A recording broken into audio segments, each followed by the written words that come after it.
gotta move on.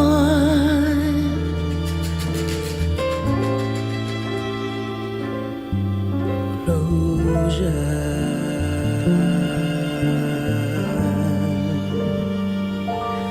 Baby, where did we go wrong? Why am I singing this sad song? Closure.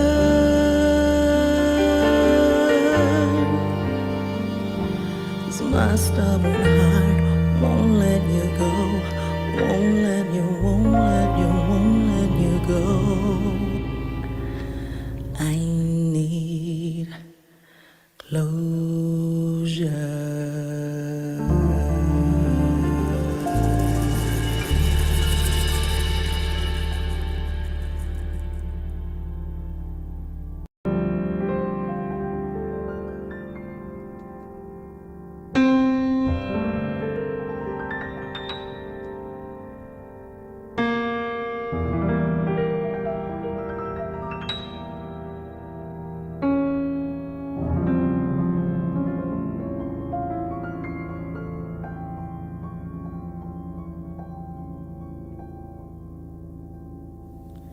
I remember when we fell in love. There was no me without you. Gave you my heart till death do us part.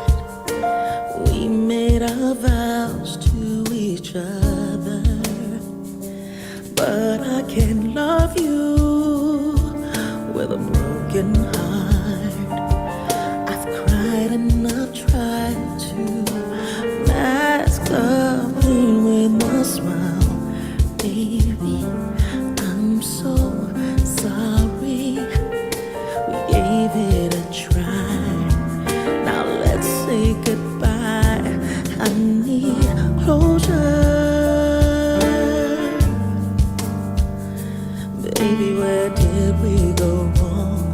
Why am I singing this sad song? Closure. 'Cause my stubborn heart won't let you go, won't let you, won't let you, won't let you go. I need closure.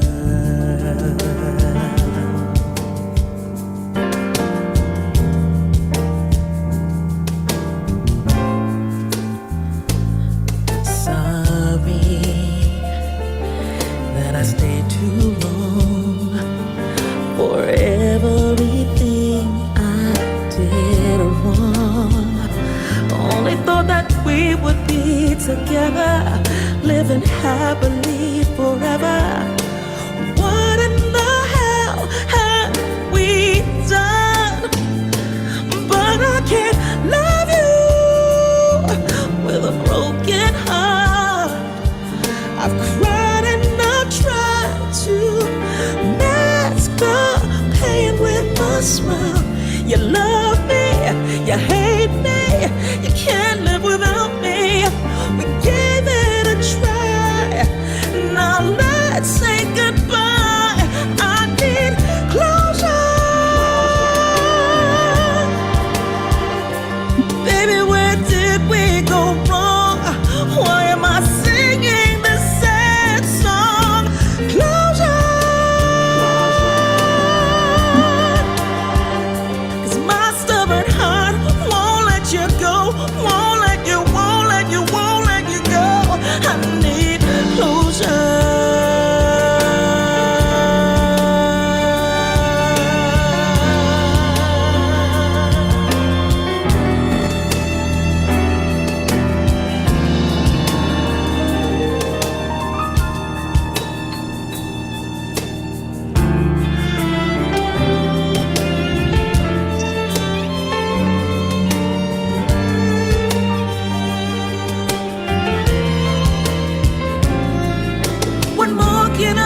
When I gave it my all, gave you my best, but it ain't good enough. They say time heals,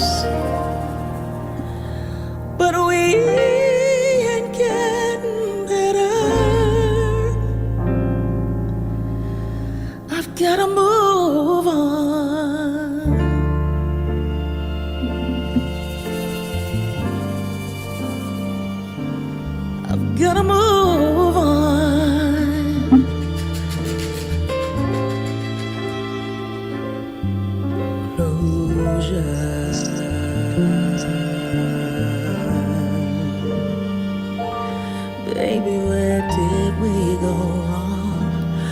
am I singing a sad song? Closure.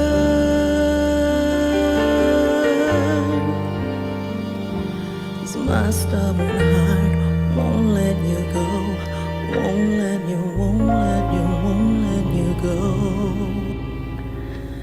I need closure.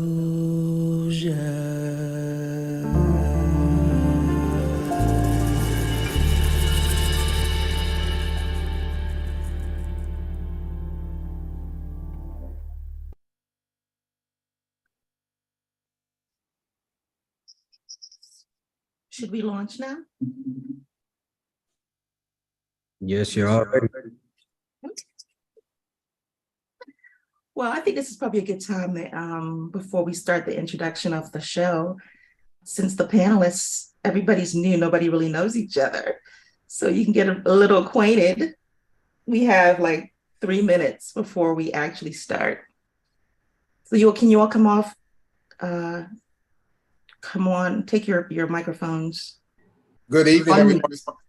I'm Leslie Walker. I'm a diagnosed narcissist for a very long time. I served 32 years in the United States Navy. I'm divorced, been divorced for 15 years. I have 3 children, 4 godchildren and 1 granddaughter. I'm an author, and now I've completed my therapy, and now I like helping people with my story, my experiences, and what I've gone through in life to help others overcome that. Thanks, Leon. I actually just want you to say hi to the panelists. I'm sorry. I have your introduction already. I'm sorry, my fault. It's okay. I didn't clarify. It's okay. Just wanted you all to just get acquainted since we're gonna have a conversation. Hi, everyone. I'm Taylor. Hi. So good to have you here. Thank you for having me. I'm very excited about the conversation we're going to be having tonight. Yes, I am too. Adriana, you're having trouble coming on? You're not unmuted. How about that? How's everyone doing? doing? There you go. Jonathan, Good. Can you change your name? Jonathan? How do you change it? Hey guys, I'm Jonathan, guys. What do you mean? Settings. Go to settings. What name is there? The 3 dots. It says iPhone. Oh, okay, I got you. I'll see if I can find it. I'm so excited. I didn't even put my lipstick on. See, I need the crew. I need the whole production crew. Somebody putting on makeup and all that stuff. Well, one time for me Shazamming that song and discovering who the singer is. Who is it? I'm guessing it's you. This is the song that started all of this. Yeah, I was like, this is very fitting. Very fitting, yes. Leon, you're like really far back. I don't want to lose you. Yeah, there you go. I was just for a hot minute. Chilling, okay.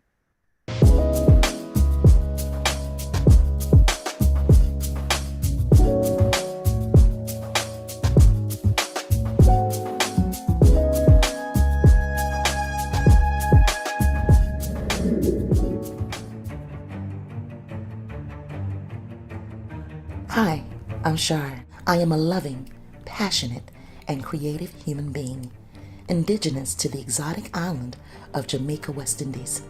My name, Charmaine, was handpicked by the divine, for I am the quintessence of its core meaning, singer, song, delight. Adult Conversations with CHAR was designed to stimulate wholesome, honest, and provocative dialogue. The ultimate purpose of my platform is to transform lives by empowering people to face their truth, embrace their greatness, and impact the world for the better. Leon R. Walker Jr. from Cleveland, Ohio, is a 32-year decorated naval veteran with more than 11 deployments to the Persian Gulf and other areas of conflict throughout the world. Growing up poor, Leon had no choice but to be mentally strong to overcome numerous obstacles. He is an articulate, motivational speaker, mentor, teacher, and author. After going viral in 2021, his life's passion has become about sharing his journey as a narcissist who was on the path of healing. Jonathan D. McAllister.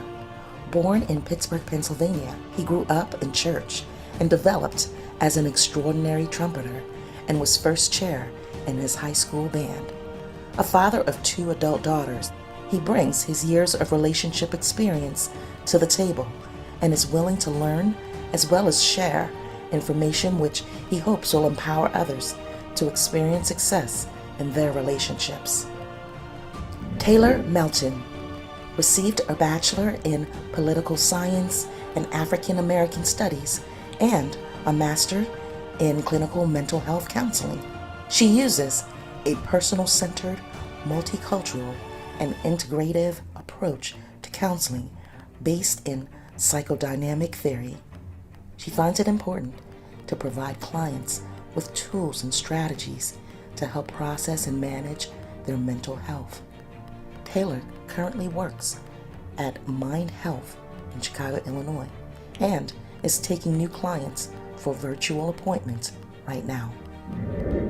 Adrian N. Carter has earned a doctorate of philosophy in conflict resolution studies. He bridges the gap between persons and organizations using the Ellison model. He is the founder of the Center for Advanced Leadership in Conflict Resolution. The signature event of the nonprofit is the Empower Men Conference. As a leader and author, Dr. Carter places immense focus on the identity, emotion, and power of men, specifically examining race relations, gender roles, the education system, and how they create interpersonal and organizational conflict amongst men, women, and society.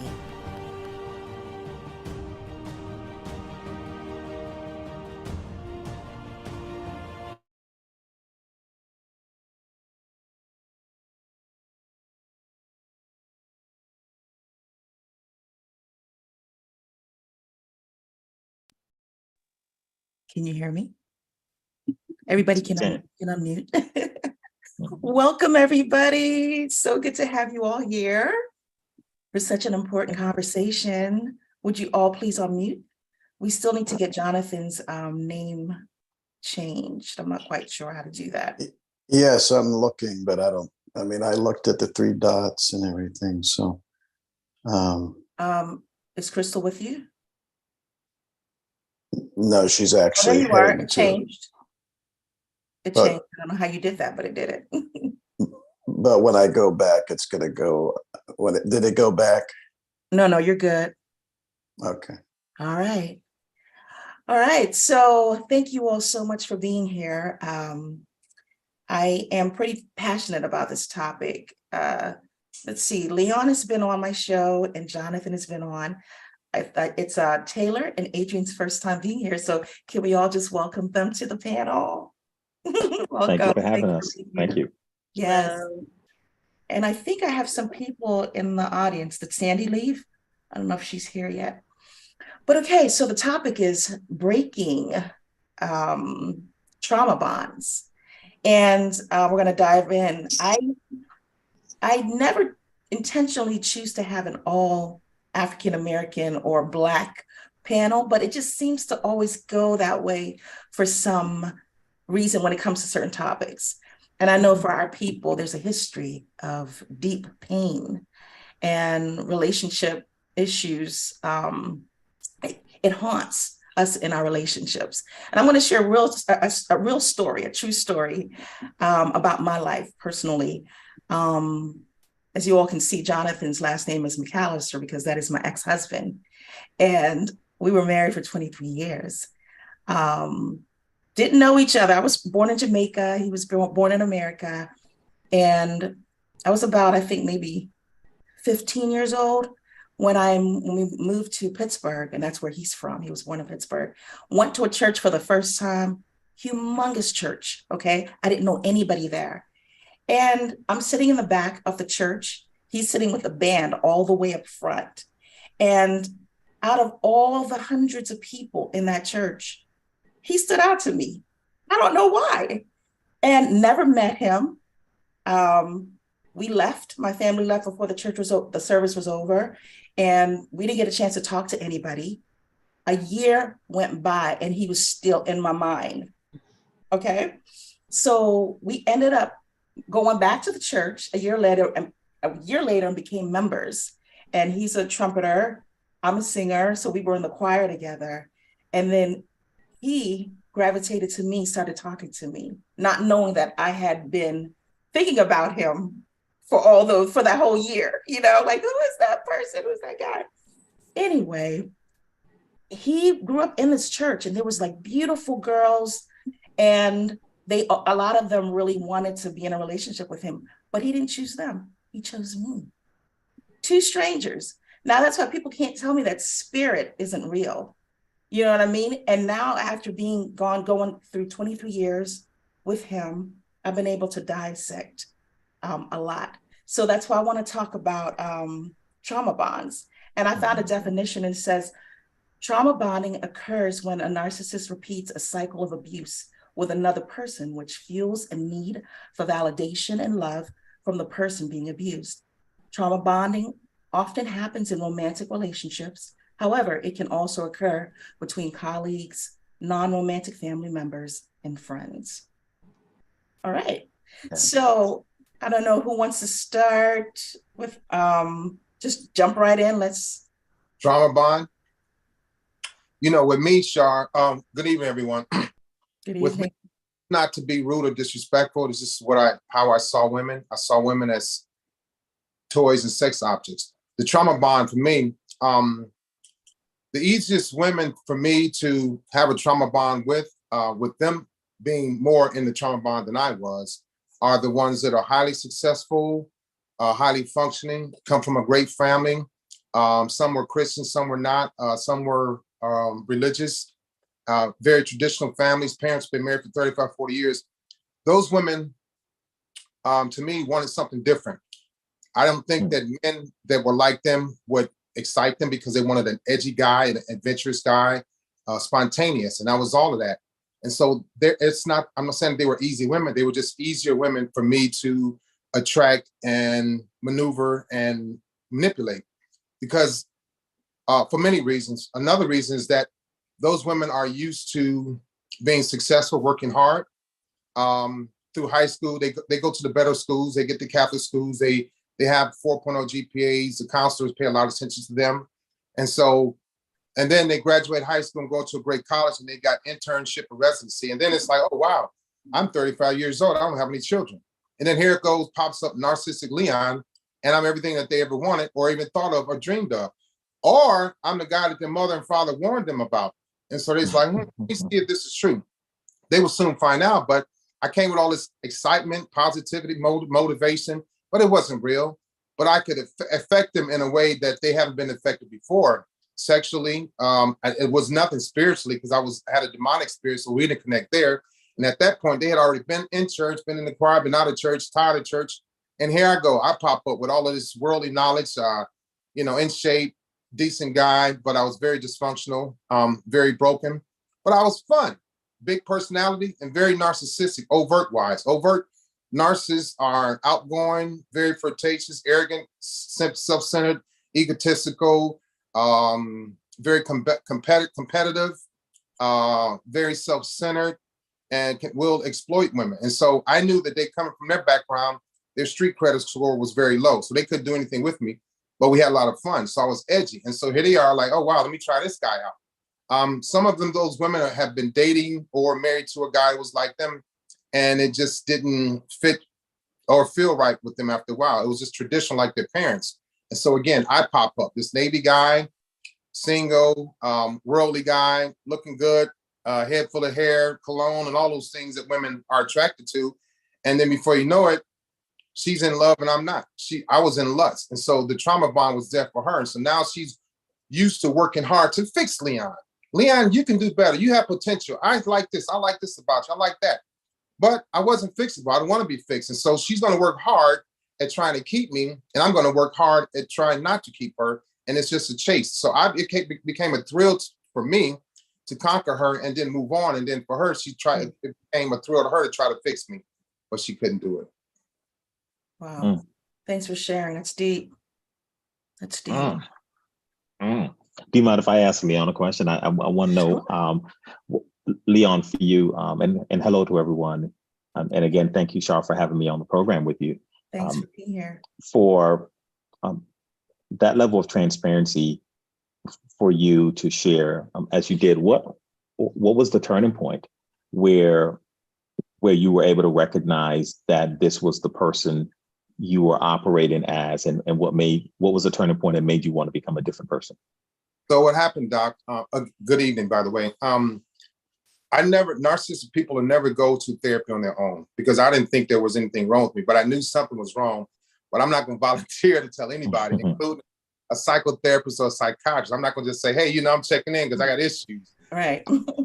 So I started losing the women I was dating. I had a heart attack, and I had to process it as if the doctor said, well, you had a heart attack because your cholesterol level was high. You're African American. I'm like, whatever, doc. I had to finally, and I was losing a relationship with my kids too. So it was just falling apart. I was 47 years old. I was a year from retiring, and I had to make myself believe that. So narcissistic people have a false sense of reality. In my situation, this heart attack, I had to make myself think that it was because I was breaking women's hearts. So my God was showing me, hey, look, I'm gonna break your heart if you keep it up. I had to make myself believe that. And I had innate ability to make myself believe things that weren't really true, but then start to believe them, but then act it out. And I got really good at that. And so I said, well, let me, this heart attack, the cholesterol, let me try to work on something, because my ex-girlfriend I told her on my son's birthday in 2014, I just told her, said in front of her, say, hey, look, I'm not going to marry you.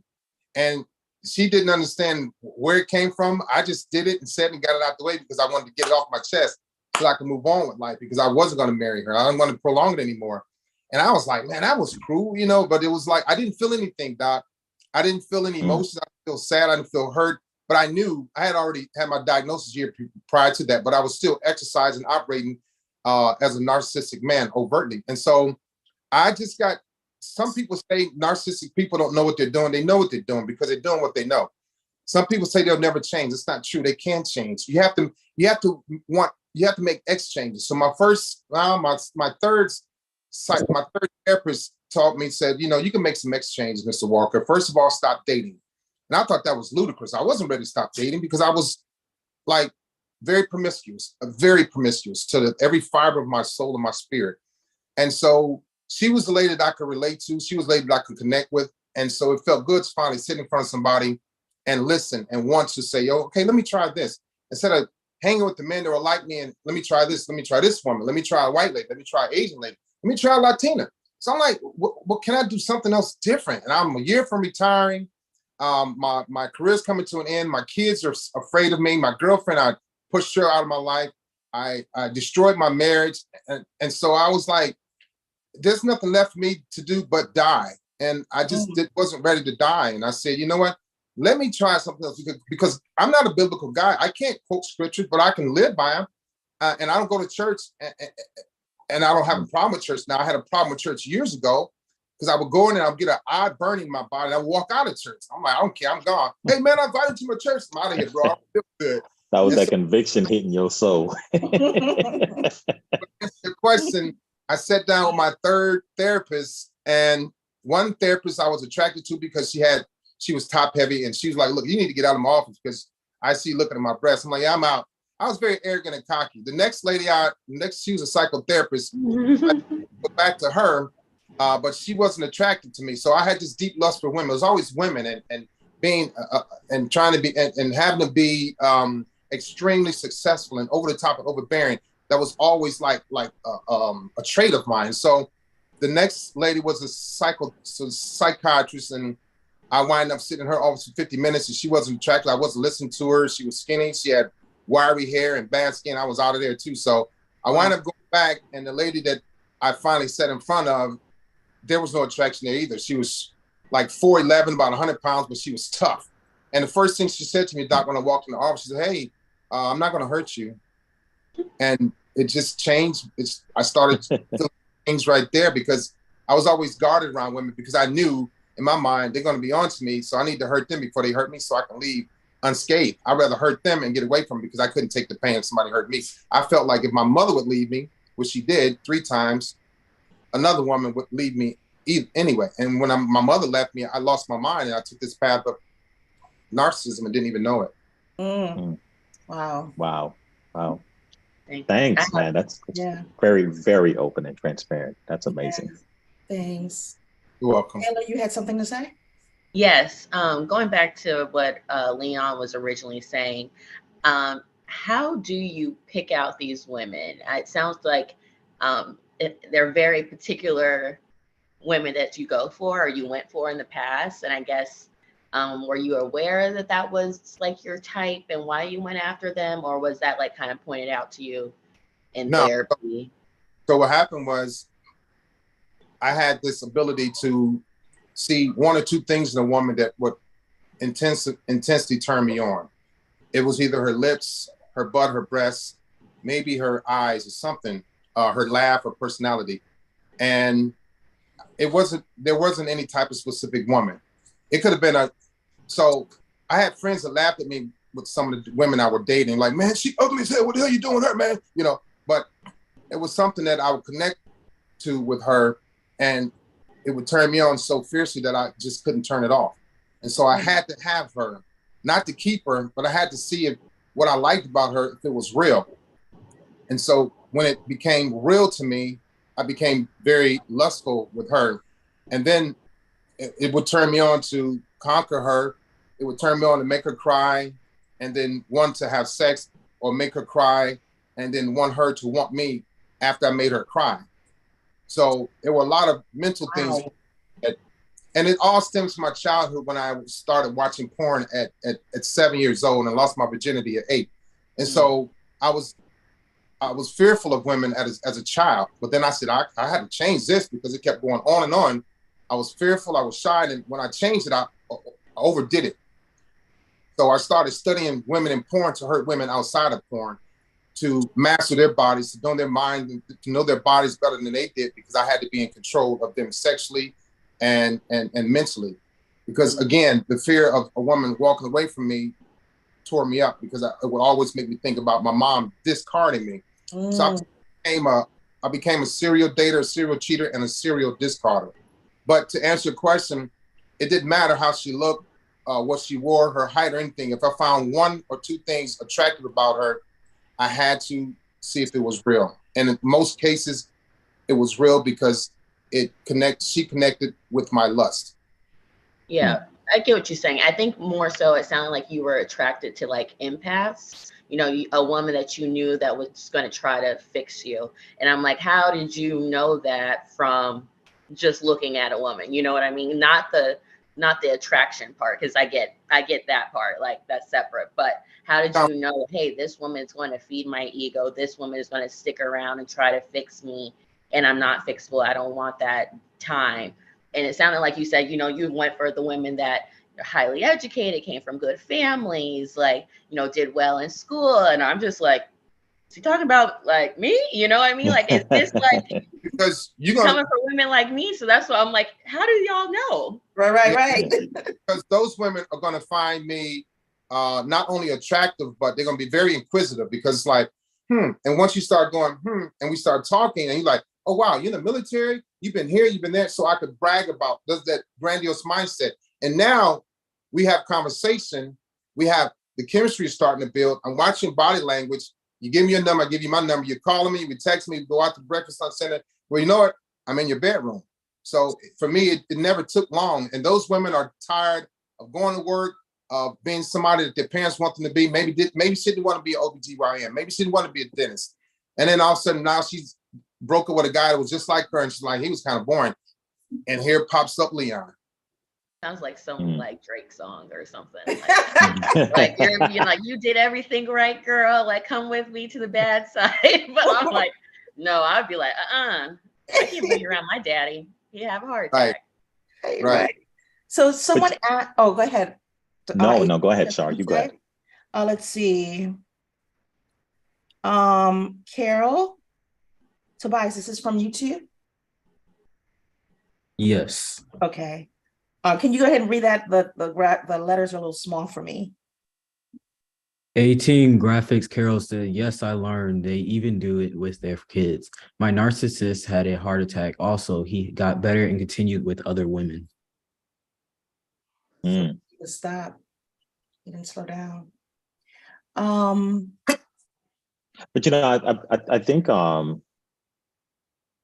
think the element of power, right? With, you know, when you did the intro, you talked about how I look at the identity, emotion, and power of men, and that is both in the negative aspect and how in the aspect of empowerment.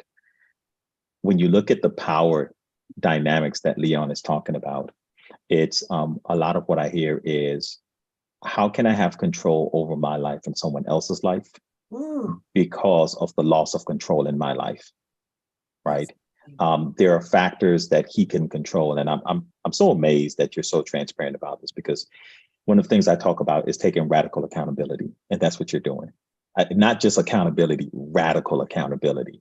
And I write about that, where radical accountability is when you know, picture you've lost something and you're looking for it, and you're pulling apart the couch, the pillows, you're underneath the bed. I mean, you're flipping everything trying to find whatever it is that you've lost. That means, and in this case, what you've lost is your sense of self. And most importantly, the reason why I'm making the decisions I'm making. Yeah. I need to find what that is. I need to snuff it out, and being willing to, you know, you watch the movie and the police comes into the house and they have a warrant to search, and you see the person comes in and like, oh man, they've trashed my place. Well, radical accountability looks like you're a person willing to undo their place in order to find where is that scent coming from, right? And so I'm amazed by that, and so honored to be able to sit on the panel and hear that from you, Leon. And a lot of it deals with that loss of power and trying to regain that. And if we can't have it in our own lives, right, then it's being willing to take it away from somebody else's life. And that is such, that perpetuates itself. So even for the person who just talked about someone having a heart attack and still going back to the same power, if they never come to a space where they feel empowered in their own life and have control over their own life, then they're going to exert that willingness to dominate someone else. Absolutely. Absolutely. I mean, I have to say this is one of the saddest stories of my life, because I came from a very traumatic background, and I didn't know my father. But my mother couldn't love me because of who he is. And I lived with this emptiness, searching for love and wanting to fill that void, you know. Mm-hmm. And when I had children, even though I'm an empath, but what I've come to find out is that my biological father, I just actually met or started finding out about him last year. He is a narcissist to the 1,000th power, okay? And I have to show grace to him in a certain way, because when I heard about his life, his childhood, and what happened to him, and when I finally spoke to him for the first time, the first one and only time that I'll ever talk to him, God led me to ask him, like, what happened to you? You know, and he was silent. He really couldn't answer that, of course, but it made him have to, I don't know if anybody's ever asked him that, but it made him have to stop and reflect. And I told him, I said, whatever happened to that little boy, I'm so sorry. You didn't deserve that. But he's like in his 70s now, so I don't know how much transformation or how much work he can actually do. But I just wanted him to have that closure that I forgive you. You've made my life a living hell. You've made other women's lives a living hell. He has over, I think they've counted over 20 kids, and he's fathered none. Oh. But talking about controlling, wanting to, because I lost control. I never had it. Mm-hmm. When I became a mom, as much as a loving empath that I am, I hurt my children, and not intentionally, but they were hurt because I was so wounded myself. And as I got older and I started analyzing my life and finding out, why I did certain things, I had to go to my children and I had to apologize to them. And I remember my daughter kept saying, Mom, it's okay. It's okay. We talked about this before. It's all right. But I knew it was going to haunt them at some point. And I wanted to give them that permission to say, you know what, that did hurt me, and I'm not going to rebuttal. I'm not going to argue. I'm going to hear, because I remember I was there. I know what I did, and I don't want to do that anymore. So I'm trying to repair. That's what I'm trying to do now, is repair my relationship with my children. So as much as a loving mother that I've been, I still cause damage. I still cause hurt. So I had to get to that place where I had to reflect and work on myself. That's powerful. Thank you for sharing that. Yeah.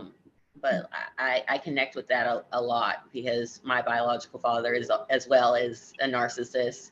We don't have a relationship. But when I look in his life, his father was a narcissist and wasn't in his life, but I was like, I want to end that cycle, because clearly it's a cycle. But that's what I love so much about like this psychodynamic approach to therapy. It is that you have to look at your past and your childhood.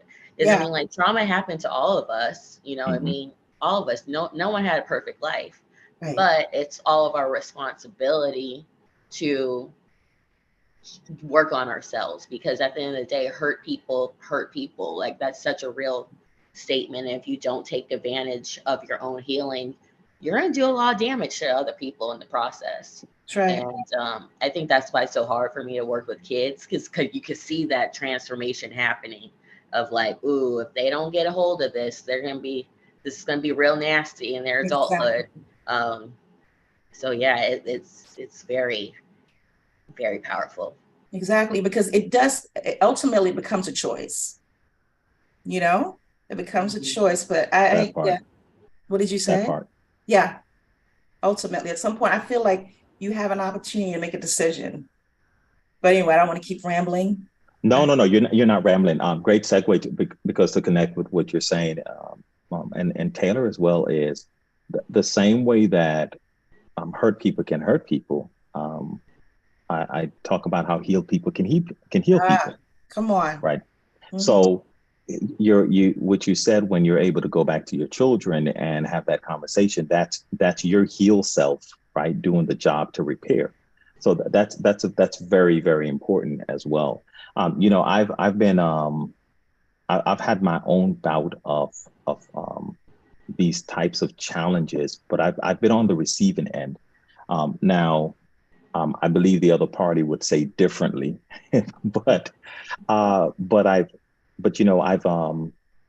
a strong proponent of mental health therapy. I have one. I think it's good to have a therapist. I think it also have to be careful that you don't become therapy dependent. Yes. Right. And not go out and do the work. Exactly. And then, because you have to go do the work and not just continue to see a therapist. But I think it's good for someone to at least every couple of years check in with the therapist, see how they're doing, see what they need to continue doing, and also just really adopt those therapeutic practices. And I've had the opportunity to do that for myself, which has helped me continue to grow as a person. I've been on the receiving end of being in that cycle and feeling like, okay, I have to do things the way that this person that she wants it to be done. Especially when I'm looking at the church component, right? And how the church plays a role in sanctifying your relationship, authorizing, right? And blessing, right? They'll call it blessing the relationship and whatnot. But you see how, the church plays a role in how some of these relationships get formed, right? And yep. under what circumstances do you come into the relationship? But the truth is, so many people don't really have the tools to have effective relationships. Like, I don't know how old it was when you and Jonathan got married, but I mean, you know, young, right? So I was, let me see, we started, I was 16 when we started dating, well, courting, because they wouldn't allow you to use dating in the church. And he's 4 years older than me. And then I got married at 19, running away from abuse at home. So I ran out of the home into a relationship. I wasn't ready for that. He wasn't ready for that. But, you know, I always say he wanted to be my knight in shining armor, but we both didn't realize how messed up we were. Yeah, and that's just it too. I had gotten married when I was 26 years old, and she was 22, and you know, looking back at some of the signs, of course, you know, hindsight is like 15. It's beyond 2020. You see, right, exactly, things clear in hindsight, right?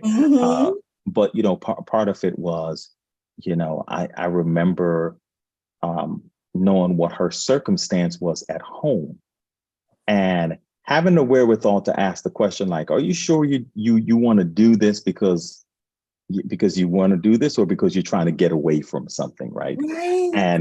And if you want to talk about you know, that trauma bonding and those narcissistic tendencies that come with it, after being at the point of getting divorced, I remember saying, hey, you know, I was trying to get the relationship I was trying to get her to reconsider, even though we had been divorced, and, you know, hey, let's still try to work things out. And I was saying, hey, you know, I loved you and I wanted to be with you. And she said, well, you know, I married you because you were handsome, had a career, was a Christian, and you were Black. Whoa. And I was just like, but so there's no love there, right? You know, and oh my God. But then it speaks to the protection and the security and the control that they wanted to have, because it wasn't allowed in their space, right? And you know, and I could understand that better. So you're looking at, I was a young, ambitious man, and had a lot of things going for me at an early age, at that age, and being an administrator and working in higher education and doing some things. So I kind of chuckle because kind of like on the Leon side, it's like, man, I think I could have gone out there and made better options. I had some options I could have exercised, right? And but this was the one I chose. But I really did want to be a family man. I wanted to do the right thing. But I was in over my head in knowing how to respond to someone, right, who has that type of behavior. And I don't necessarily refer to her as a narcissist. And ironically, it's almost like whatever I could say about her, she said about me. So I noticed there's that tit for tat ping ponging thing. And I've talked to my therapist about that before. And my therapist, like, you know, they're just projecting that onto whatever it is, it's just a projection. And unless a therapist is the one that's going to label her as a narcissist, you know, I try not to get into the labeling aspect of it. I leave that for Taylor's role. But how does one even know how to respond to that type of behavior when it's being projected to you, right? And the irony about it is, I think in trying to undo that, you could look like the crazy person. Right. You look like you're the one who's unstable, because they play a role that makes them seem like the angel, or make them seem like they're the one who's under control, and I don't know what's going on with them. But all the while, you know, they have a buzzer on your back and they keep pressing that button, and you keep responding to the shock. So I think being able to respond to that too, you know, and having the tools for that is very, very important. And I think that's going to first begin with someone recognizing that you're in that kind of a relationship, right? Absolutely. And I'll be very transparent about this. You know, it's more recent, I would say, in the last year, but, you know, to be honest, that I'm learning to not not see myself through how that person sees me. Because it's almost like one of those things where I could cure AIDS, and it's like, you ain't doing nothing. Just, you to have that feeling of never feeling good enough, right? Yeah. To have that feeling of to be told you're a failure, right? I've been told that, right? And you're a failure. And those kind of things, right? So, and that's why I'm able to look back and to see like, oh, okay. Because at one point I really thought I was a problem. I really, really thought it. I did. I was like, something is wrong with me. And so I went through that space of really having a fractured identity, not sure about who I am. Like something got to be wrong with me. But I realized, oh, that is part of the process. If they get you to think that something's wrong with you, then you're constantly in the space of feeling broken and not knowing where to turn, because you want someone to fix you, and you think that they're the ones that can fix you if they can just love you or care about you or respond with some kind of affection to give you some validation or approval. And they dangle it in front of you to pull it back, and you kind of go through that process. So knowing how to work out of those situations, is just as important as for someone on Leon's side, identifying that, hey, they were that person. And for someone on my side to realize that, hey, I've been on the other side of that. And for someone like Char to be like, oh, I've been in the middle of how this works. I've been a part of this cycle. So those are aspects of it that people have to be able to identify and work through. Absolutely. Thank you so much. Thank you. Real quick question. So she told you how she actually felt about you, why she got married to you. What was it about her that you gravitated to? Did you have a good relationship like at home in your childhood? I mean, any traumas that would have? Well, so, oh man, my father said something the other day that brought attention to acknowledging how the stability of one's home, right, makes a difference. I think my situation was more like dealing with someone who, I think maybe not to the same extent as Leon in the woman form, but someone who was, for someone to be able to say, hey, I identified you as being, you're going to be a good father. I knew you were going to be a good father. You had a career. You were educated and you were Christian. And I identified those things about you to make a decision. And I rode with that. To me, that was like, I could see how that was problematic, right, on the back end, because so that makes me wonder, well, what was I seeing? Well, I was seeing someone who I thought I could grow a family with, someone who I loved, someone who I thought was also the person that God had identified for me, right, in my prayers. And so I was looking for that connection and someone to grow old with. I'm idealistic in that way. But, you come to find out that things are not, the way that they pan out to be. Yeah. So, yeah. But so this is the thing though that I think is important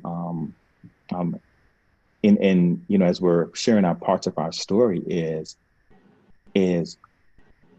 when I begin to look back at things that are at the root, right? Like the bare root. Because that's where things germinate from. Yep. So if the root of this is, and I had talked about this on another platform, but I remember one of the things that I went through with that particular relationship was about 5 months in, I said to the person, I said, hey, listen, I don't really feel like that you're focused on me. That, I'm getting your attention here in the relationship. And I asked them to humor me and to kind of go through answering a series of questions. And it was like, and those questions were, what do you think should be the priority in the relationship? What do you think your priority should be? My priority should be? And we kind of exchanged that information.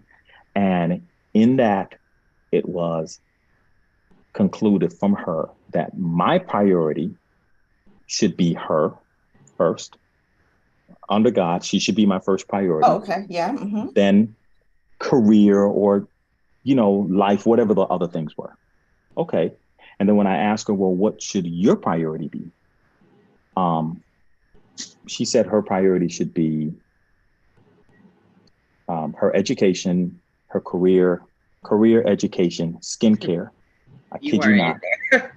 And then I was fourth. It was me. I was Oh, fourth. Oh, so you're last. whoa. She was first. So right. So I said to her, Taylor, I said, well, you want me to have you first, but I'm not your first. I said, how is that supposed to work? And she was like, I don't know. You got to figure it out. And yeah, now, I was going to also ask, did that make you feel used when she said like, oh, I saw you as a great father, you had a career, like she was just using you kind of like, yeah. Oh, I absolutely felt used throughout that relationship. Yeah. Wow. And I'll tell you the undisclosed use, like even my credit, like you used my credit. Like I had good credit. I had really good credit. I was 26-year-old with like over 700. Like I could walk in any place and get anything I wanted with a good APR. Like you was tripping. But when I look at you see, to me, that foundation of I'm not even your priority. Right. Right. Right. And I am supposed to maintain you as my priority. That's, I don't know, Taylor, you got to tell me if that's narcissistic or not, but that is, No. Ooh, yeah, right? we're all hearing the same thing. No. Hey guys, can I jump in? How you guys doing? Sure. Hi. Oh, absolutely. We've been waiting on you, Jonathan. Yes, Char, we have. yeah, Char. Well, thank you, Char, for inviting me. Just so that I know I have all the names correct. I'm Jonathan. I got Leon. Doctor, what is your name? Adrian Carter. Dr. Adrian Carter. And I kind of missed the names, I guess, in the intro for the young lady, the professional that's on the other end. What is your name? Taylor. It's Taylor. Taylor. It's good to be here. Oh, and John, I'm sorry. Are you not seeing the gallery? Are you just seeing yourself? I see why you myself. Can't see their names, yeah. But swipe. Okay. Because then there's a gallery. You can see everybody. I see what's happening. Swipe. You know? Okay, I see. Okay. Yeah, I was just seeing myself. Hey, guys. So wonderful. Listen, first of all, I'll say thank you, Leon, for what you shared, because again, very transparent. Doctor, thank you for your last point. I think I'll start with your last point very quickly, just to get a quick snapshot of who I am. I'm a 58-year-old. I grew up in a family of 10. My grandmother raised 12. So obviously you get in that. My grandmother raised 12 children without a husband. The husband, my granddad, was in and out. So obviously there were generational cycles. My mom and dad, of course, inherited a number of things that, as you know, kids learn behavioral patterns, and we talk about trauma and dysfunction that follows you through life. So I come from a family of 10. I have a professional career in which, just to give you a 30-second sample of my background in corporate America, of course, you start with paper routes, and then 5 years at Sears. I started working at Sears at 16. This is just to give you an idea of how many people I've worked with over the years. 7 years in full-time sales, and then I got involved with eyewear for 20-something years. I managed for Walmart and other places like that. But I grew up in ministry, and I pretty much stayed to myself. I did not have a girlfriend when I met CHAR. I was a virgin when I met CHAR. I met her in church. I was just coming out of Duquesne University. At that time, I was pursuing my business degree and my music degree. And she'll tell you, once I met her, I'll say this, I probably had an unhealthy balance between a very spiritual, like super deep, deeper than a submarine, you can't find me, and also the natural. So when I met CHAR, I was kind of in a place where I'm coming out of school. I didn't have enough money to continue. And so I got involved with her, and she'll tell you I was constantly with her, and so on and so forth. Now, just to make a long story short, I was looking at the definition see if I can get this, if you guys can still hear me, of narcissism. And can you still hear me? We can. Yes. So narcissism, excessive interest in or admiration of oneself and one's physical appearance. And anybody, any one of you guys can interject at any time. The psychology of it, selfishness involving a sense of entitlement, a lack of empathy, a need for admiration as characterizing a personality type. The psychoanalysis, self-centeredness arising from failure to distinguish the self from external objects, either in very young babies or as a feature of mental disorder.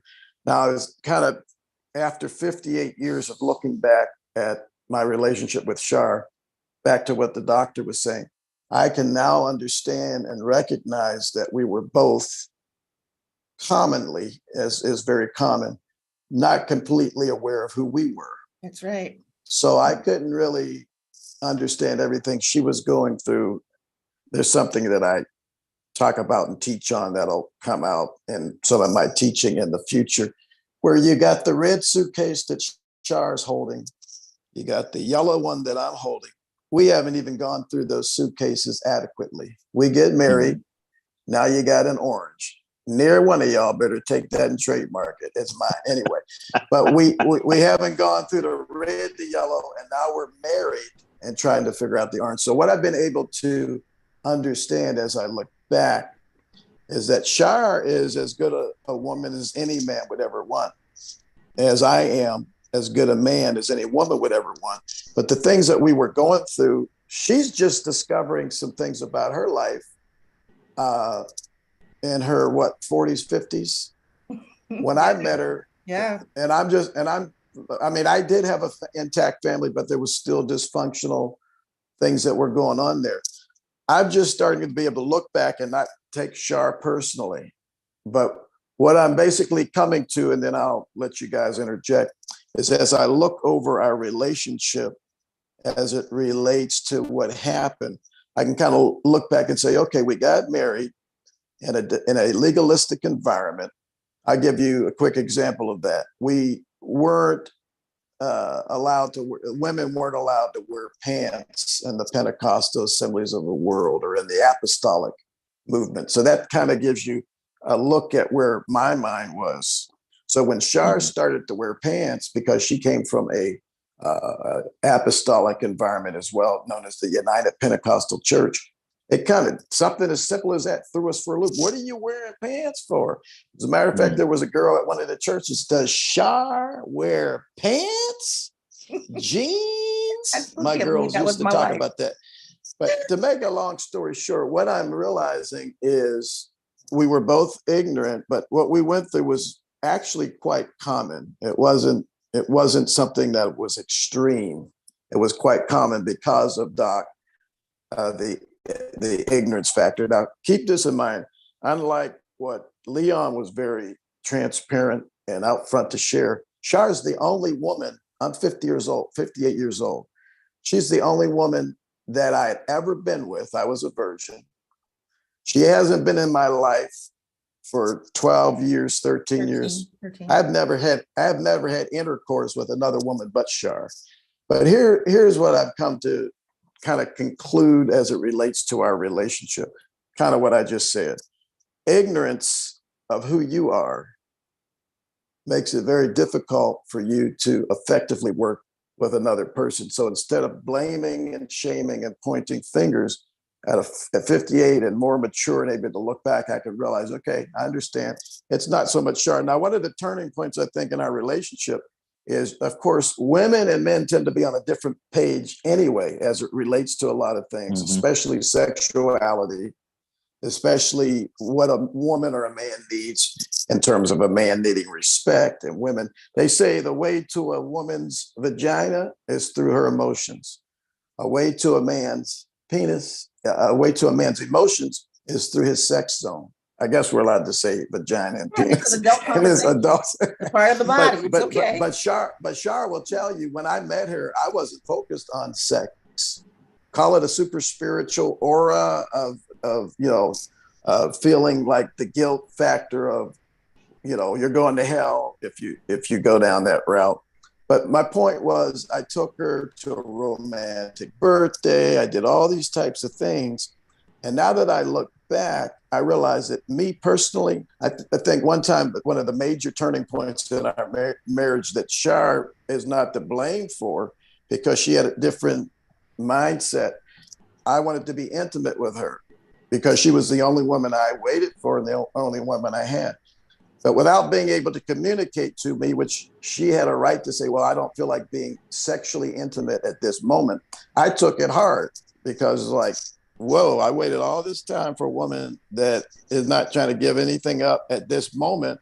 And there's nothing precluding her from being intimate with me. So I took that hard. And I think that was for me, it was one of the very, now that I look back, it was one of the turning points in my perception of what my relationship with CHAR was going to be like intimately. She's just turning me away. I come home, I'm working. So I'll give you a couple other things, and then we can come back. That. Oh, no, wait, right, he skipped some stuff. Well, we were helping like bunnies. Let's just put it like that. We were getting it on because let me finish real quick. Hold on. No. Wait 1 minute. With my point. No, just one thing. I want to interject. That's not the point I'm trying to. But that's the point you made. That's what the point you made. I'm trying to say. But I'm not finished making my point. I'm just trying to finish my point off as I was listening to everybody else, and then I'll listen. This is not to point to you as being the person that was at fault. As he said, our upbringing, we didn't get a lot of training on what the needs of women were. What is our training? Pornography, very bad role models with men. But I'm trying to get to an overall point here, which I'll wrap up here within the next minute or so.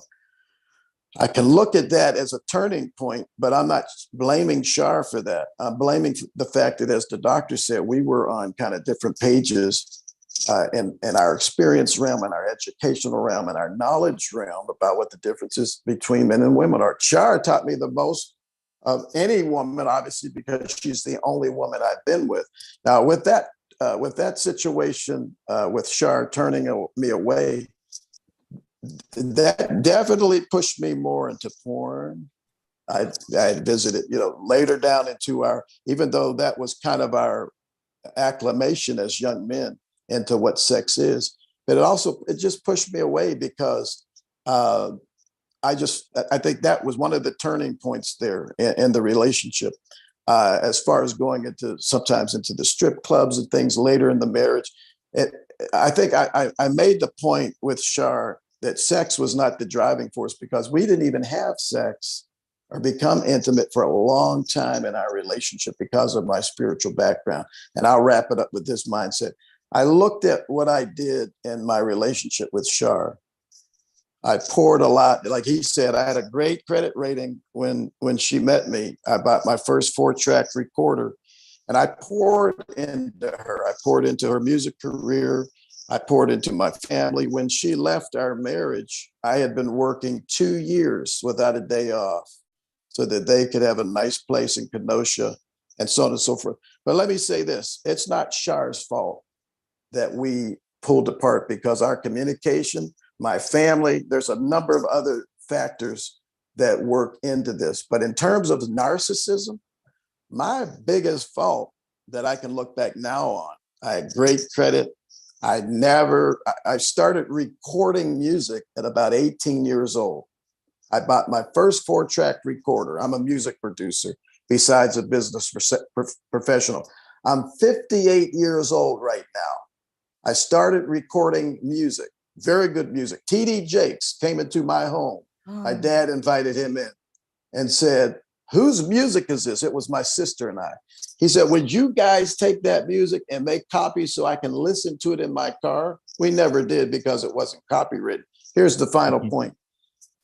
I have never recorded one of my own original songs in a professional venue in 40 years because most of my time went into CHAR's music industry. But she didn't make me do that.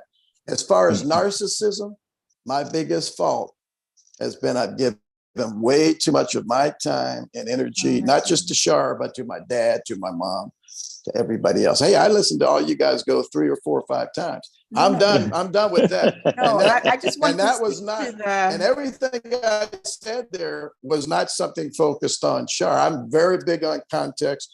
I'm very big on saying things that make sense in a cohesive fashion. And there's no blame and shame there. I'm blaming myself. When I got involved with CHAR, she didn't make me do anything. I spent all that time over there with her. But now that I look back and I evaluate my life, I've had 1 penis and 1 vagina. I haven't abused anybody. I haven't hit nobody. I haven't cursed nobody out. I've abused myself by being, in a very large sense, way too spiritual and not too common sense. But also with that in mind, we have a lot to learn. And CHAR has taught me a lot.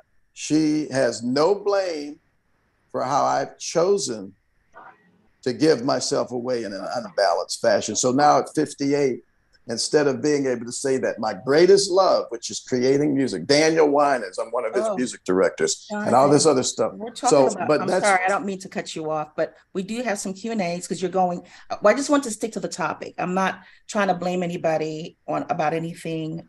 Trauma bonds. Char, do you mind if I say something? Sure. I just want to say one thing, though, just one thing, because I don't know if you all heard the same thing, or maybe I'm listening wrong. But he said his addictions was because I rejected him. That's not true, but okay. Is that what I heard? I think that's what I heard. No.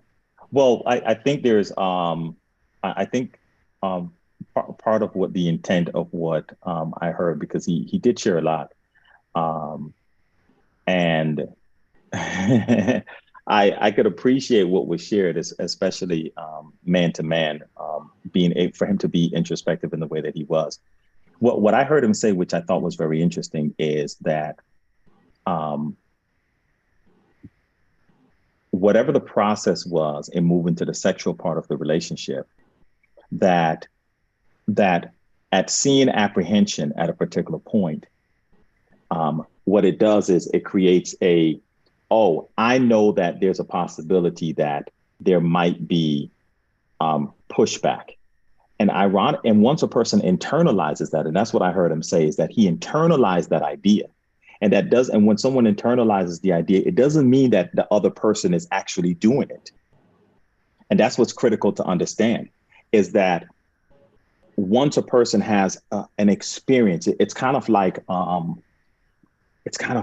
if somebody is behind the door, and let's say they weren't even there trying to scare you, but you come in and the person was behind the door and they happen to scare you. Now, every time you walk through that door, right, there's this idea that someone might be there trying to scare you. Then you may never be behind that door again.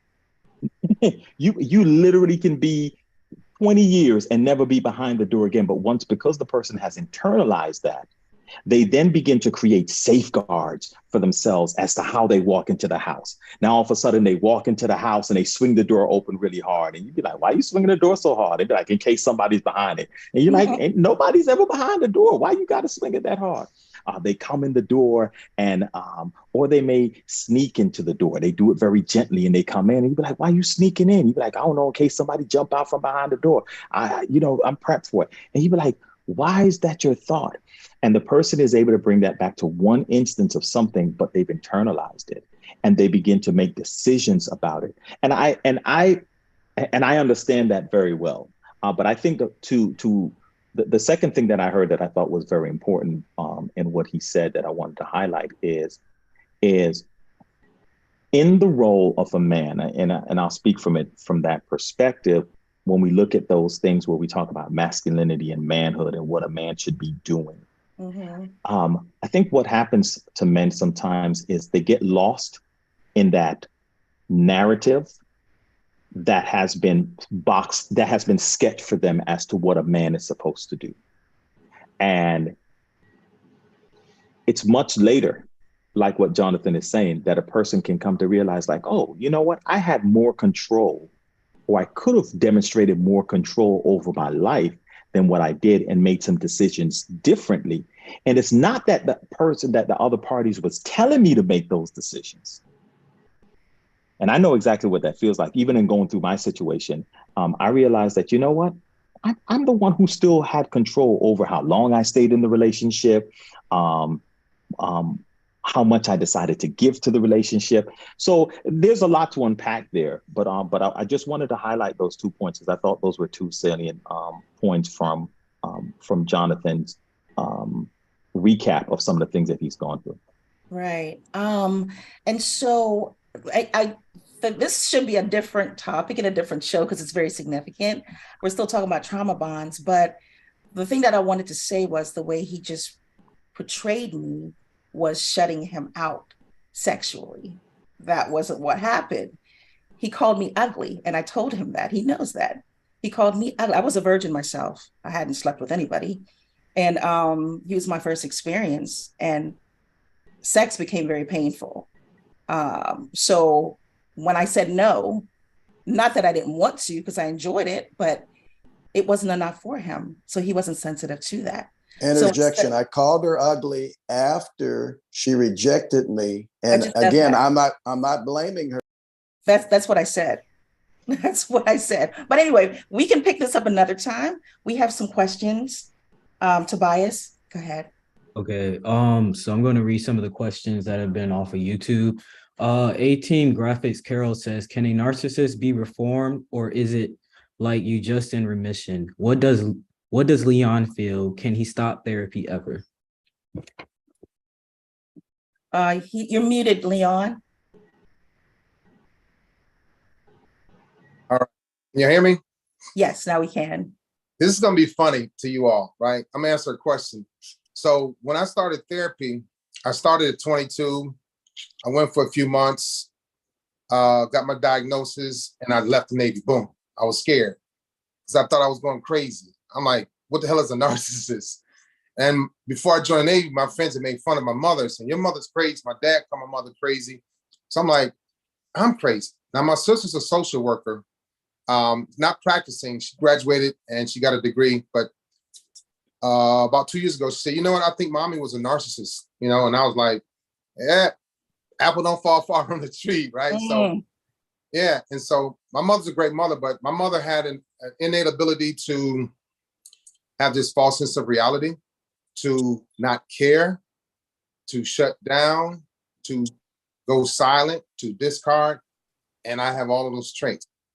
To answer a question, I went back into therapy after 24 years or so of not being in therapy. I went in at 46, spoke to psychiatrists, psychotherapists. I didn't even know what a psychotherapist was, right? The only reason why I was able to get into therapy is because I was required to go for my retirement physical through the Navy. And then before I sat down for a year with her, I don't remember how or why I went to the psychotherapist's office or the psychiatrist's office. I couldn't even tell you, but I knew I was there. And in the military, you have to be careful with, I'll say you have to be careful with your personality traits, your narcissism, or whatever it is. For me, narcissism, because it can get you in a lot of trouble. People are overbearing, very social, very flirtatious, arrogant, cocky, self-centered, egotistical. So a lot of people that I've talked to are talking to me. I don't know anybody else that has been diagnosed in the military, but I know a lot of men and women that are like me in the military that should be diagnosed. Out here that are not diagnosed that are like me are not forced to go into therapy. They're not held accountable. So that's why you have so many people wandering around that are either have the traits or are acting like I do. And this is why 70% of men are narcissistic and 30% are women. So they say Black men are on the leading edge of being diagnosed as narcissists. So they say.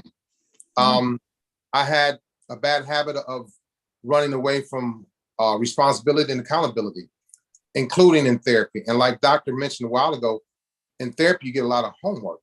And that irritated the hell out of me. So I had to rehearse and revisit little Leon, right? And so anyway, right. Yeah. I closed it off so strongly that I didn't realize in my medical record that it says my therapy will be indefinite.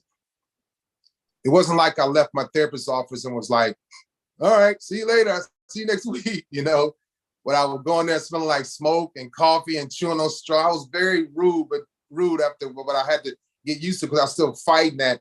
There's nothing wrong with me. I don't want to hear these problems. I don't want to talk about my childhood. I don't want to talk therapy. And so I would leave the office and go drink a beer and go to sleep. So I had to wash away like, what just happened? Nothing happened. Oh, you good, man. So anyway, denial. my medical record 2 years ago, and it says therapy is indefinite. So now these videos that I do and the people that I talk to, that's therapy for me. I go back tomorrow and go to VA hospital and check in. I'm good. But at a moment's notice, I can slip back into it just like that. But I don't want to, because when I was doing what I was doing, I had a lot of heart and a lot of courage and a lot of nerve. Some nerve you have, Leon, to be cheating and discarding and gaslighting and ghosting. I had a lot of nerve. I wasn't afraid of consequences. I didn't fear God. None of that. I was like a loose cannon because I could screw something up and the next day do something phenomenal and everybody be happy and pat me on the back and shake my hand and hug me. I'm like, yeah, that's saying worse. That's saying away. It's over with. Here's a new Leon. So anyway, yeah, to answer the question, therapy is indefinite for narcissistic people, probably sociopaths and psychopaths too. Well, Wow. I'll say that therapy is indefinite for most people, Right. even with anxiety, depression, because there's not a cure for mental illness. We just learn how to manage it. You know what I mean? It's just taking it one day at a time, using those tools. You know, that's why you go to therapy, to get that maintenance, to brush up, even if, you know, you don't go once a week, maybe like go in like once a month or something like that, but to check in with yourself. When I first learned about narcissism in school, I was told that narcissists cannot be changed. And a lot of times when you come across a narcissist in therapy as a therapist, it's through couples counseling, and they come, empath usually brings them. But I'm very surprised that you were given the diagnosis, because we're not really required to actually tell a lot of our clients their diagnosis, especially if we think it's going to harm them more than help them. So like if I have someone that I think might have narcissism, I probably won't tell them that they have the diagnosis of narcissism, because you're going to run away with like your tail between your legs because of that shame, you know what I mean? Because of that stigma around it. But instead connecting to like your inner child, doing that work, and like just getting into those core values of yourself are very helpful. But I don't think that narcissists can be cured, but I don't think that anxiety can be cured. I think it's just something that we have to manage and take accountability for. Mm-hmm. And that's why I wanted to kind of give a background, but back to what CHAR was saying about trauma bonds.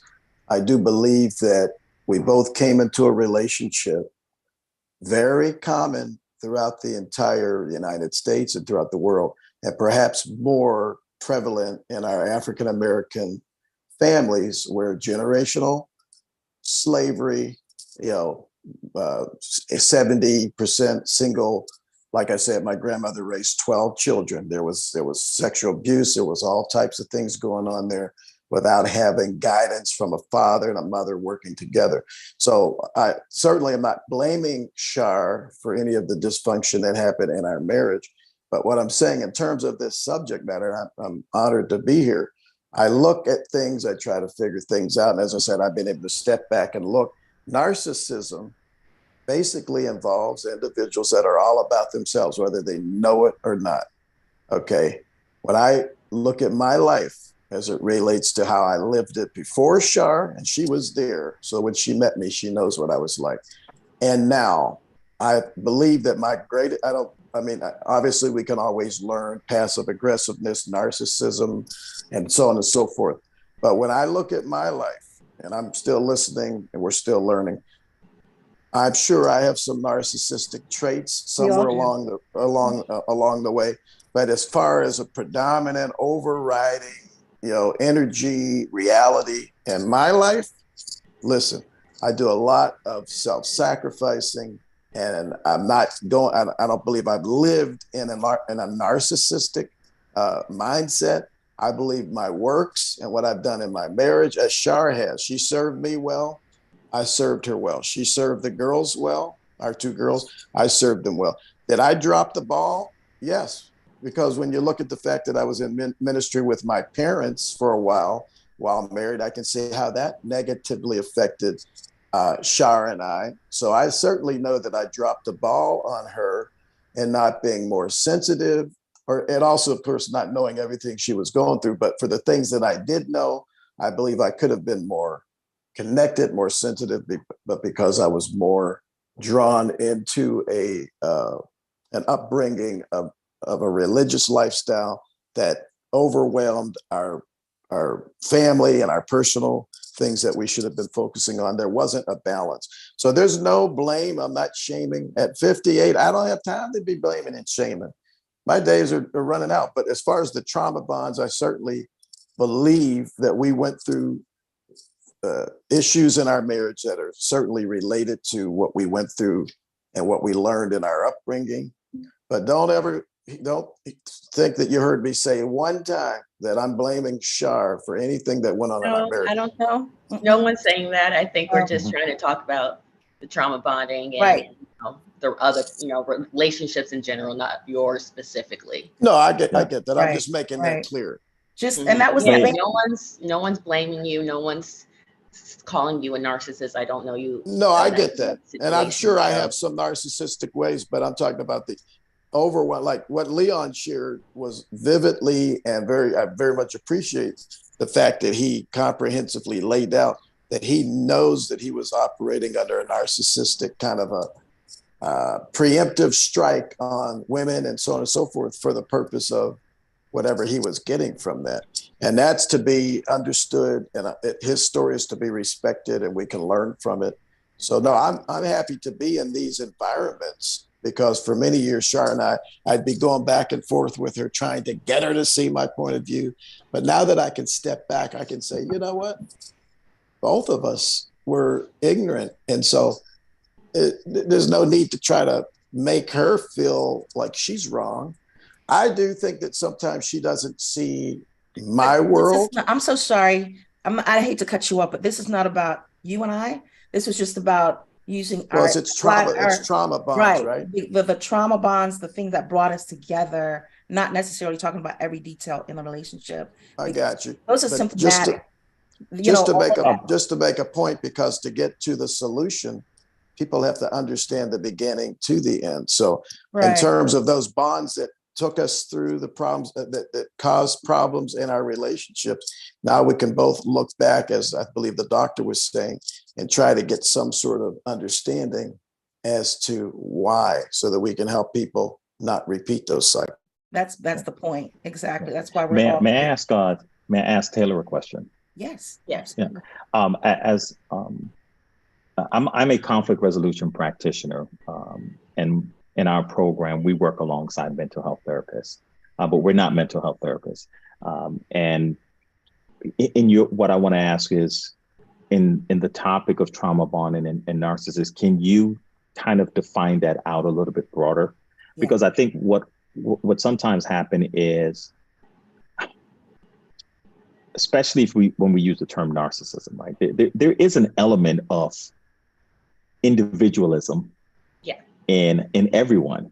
Right. And there are some things where I do feel that I am first, right? Mm-hmm. And I'm going to individualize myself and my needs. There is I step out the house and I want to look good. I want, when I step into the building, right? It's a light show. Yeah. Does that necessarily translate into narcissism? And what are really the boundaries, right, of how do we contextualize that more accurately?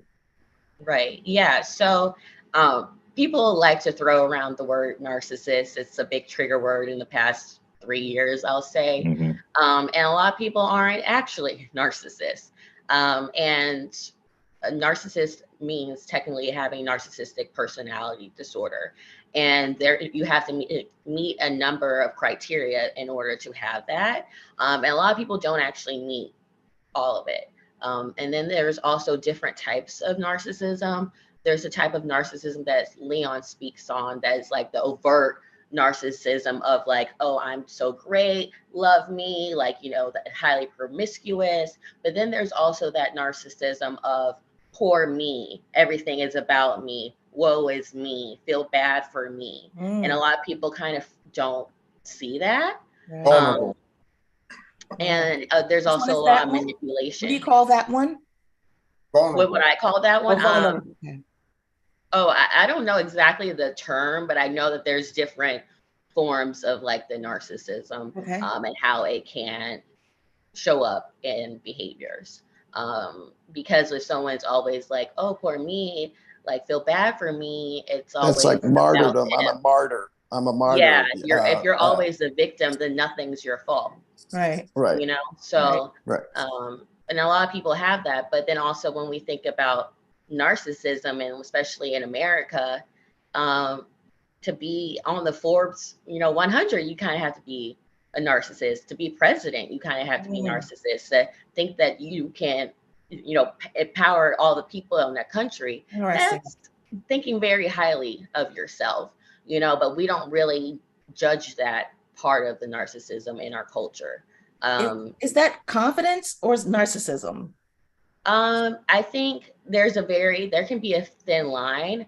I think that it is, confidence is like knowing that you are enough and you don't need to explain yourself. But when you go into a room and you have to tell everyone how great you are, how much of what you've done, and then the conversation turns to only about you, that's when it's like more so narcissism versus like, this is just who I am, you know what I mean? And my actions speak for themselves. I don't have to say I did this, this, this, and this kind of thing. Because then once you start doing that, then the conversation changes and it's only about you. It's not about what you can contribute to it or what other people can contribute to what you've done. So that's how I kind of see the difference of confidence versus narcissism. Got it. Good stuff. Thank you. Yeah. So let me ask it, because I don't know that every relationship where there's a trauma bond, every relationship that starts with a trauma bond has to end. Is there a way that, you know, they can find resources of how to heal and mend and heal in the relationship? Is that a possibility? I guess, what is the magnitude, you know? I guess that's where Dr. Adrian comes in about conflict resolution. May I ask something on top of that before you answer? In reality and in truth, what human beings that are walking this planet right now come from families that are exempt from some form of dysfunction, trauma, or whatever, so that when they meet another person, they're so perfect, they're both so perfect that they literally levitate on clouds? Who's exempt from trauma bonds? I know that there are various, and I'm saying this almost in a rhetorical sense, but I know that there are varying degrees, but I'll just throw that in. I'll wait for your response. Yeah, it's kind of pretty much what I'm asking. Yeah. Yeah. So, I mean, you know, to answer both the questions, you know, first keep in mind that the human experience, it's going to be environmental, it's psychological, it's emotional, right? That tornado, that fire, that hurricane, that earthquake that someone went through, that's trauma, right? It's potentially can be traumatizing to an individual. And to watch someone's home that you grew up in your room and your toys and as a child, and it's burnt to the ground, right? And to have to go to a shelter, and the meals that used to be adequate meals now are subpar. To go through those experiences, right? It's also can be traumatic. It doesn't necessarily have to come from a bad parent, right? It can come from your schooling, and there was a bully that you had that, you know, that forced themselves into doing different things. So we're all, and you're absolutely right in terms of Jonathan, you know, we're all exposed to that at some level. Right. What you find in the process is that some people have more resilience than others. right? That our resiliency level almost can, again, environmentally, innately, biologically, operates different from other people, right? Right. You know, something may happen to one person and Jonathan's like, that was it, you know, or Leon is like, that was your bad day. That's you don't know what a bad day is. Right, right. So you get that, but so a big part of it is, how do we internalize our experiences? And that kind of goes back to the example that I used about someone hiding behind the door, and the way you internalize that experience, you know, it leads them on a path of always of thinking that they're in danger, right? Mm-hmm. One of the things I had to do for myself personally, and even as I mentioned before, and talking about, well, you know, here was that I spent a lot of years in a relationship trying to prove myself to another individual that wouldn't accept me. But then, to Jonathan's point, I go back and I begin to look at me. And I've written a whole book about really analyzing me and who I was and what I contributed and the person that I was that I needed to make changes to, right? But I also looked at it whole scale. I'm looking at my church. I'm looking at the social norms in our society that says that these are the things that you're supposed to be doing as a man and how they can be debilitating. I'm looking at myself and what my thoughts and my expectations and my entitlements were. But the foundation of things, I think, also plays a tremendous role, because that's going to be the tree that it grows from. But when we talk about healing from within a relationship, I think that's one of the most difficult things to do. When you are when you are caught in a cycle with someone, you know, there's a way, you know, a type of the old Leon, because that's the old Leon that we heard about, a type of someone dealing with that old Leon and trying to break from that cycle. Like there's, in most instances, right, I don't think it works best within the relationship. That's why it breaks. Right. And people have to go their separate ways and do their own self-work to be able, because it's like literally taking a towel and trying to dry yourself outside in the rain. And it's hard to dry yourself when you're in that. But of course, whether it's therapeutic or through conflict coaching, we can address some issues, but that deep work, that radical accountability, that you got to sit with yourself and understand who you are. It's hard to do that in the company of someone else. And Doctor, I'll let Taylor elaborate on that. Leon, I think Leon had something to say. Go ahead, Leon. Yeah, like that radical accountability, that was one of the hardest things I had to do, because I never wanted to face, first of all, that little broken kid. I didn't want to have talk therapy to go over what happened, why I became what I became, who I became. I didn't want to forgive. My therapist said, next week we can talk about forgiveness. And I almost like never went back. I'm like, anybody. And I was like, because I made myself this person that's like so strong and powerful and prideful and unforgiving. And when she said that, we're going to have to start talking about forgiveness, I was like, ain't no way, that ain't happening. And so I did go back, and that's what helped me reconnect with my mother. At the time, my mother had been dead for 2 years. But the forgiveness helped me reconnect with my mother. And I have my mother's ashes right here now. I was afraid of my mother's ashes because I always knew my mother was always around me, whether I was in Japan or wherever she was in Cleveland. I felt her spirit. But once I went into therapy and we got to forgiveness, I was fighting that. Like you said, Doc, that is hard. That radical accountability. And now that's why it's so easy for me to say, here I am. Right. You know, I'm not afraid of people judging me anymore, because before I said, if I do this, I'll say this, they're going to know who I am. And I'm not this person I'm portraying myself to be. There was without therapy, I would never be talking to you all right here. And so it was, and my therapist suggested that I stop dating. And that was another hard thing to do, because since 8 years old, I've been lusting after women and abusing women and verbally abusive, and it felt good to do those things. Now she's saying, you have to stop doing all of that. I was like, I didn't know what to say, but I need to spend time with myself, like Doc said, and that's what really helped me out. You know, people, it's hard Change It is is hard. hard. Change is hard. And I wanted Forgiving to yourself. say ahead, something Jonathan. to that effect as well. And thank you. As far as doing that self work, we have to all consider that one of the most wonderful things in a relationship is sexuality, the trichotomy of human existence, spirit, soul, and body. So much trauma happens, as we know, in abuse, sexual abuse at a young age or whatever. Not being taught or mentored properly in the area of what sex is between men and women.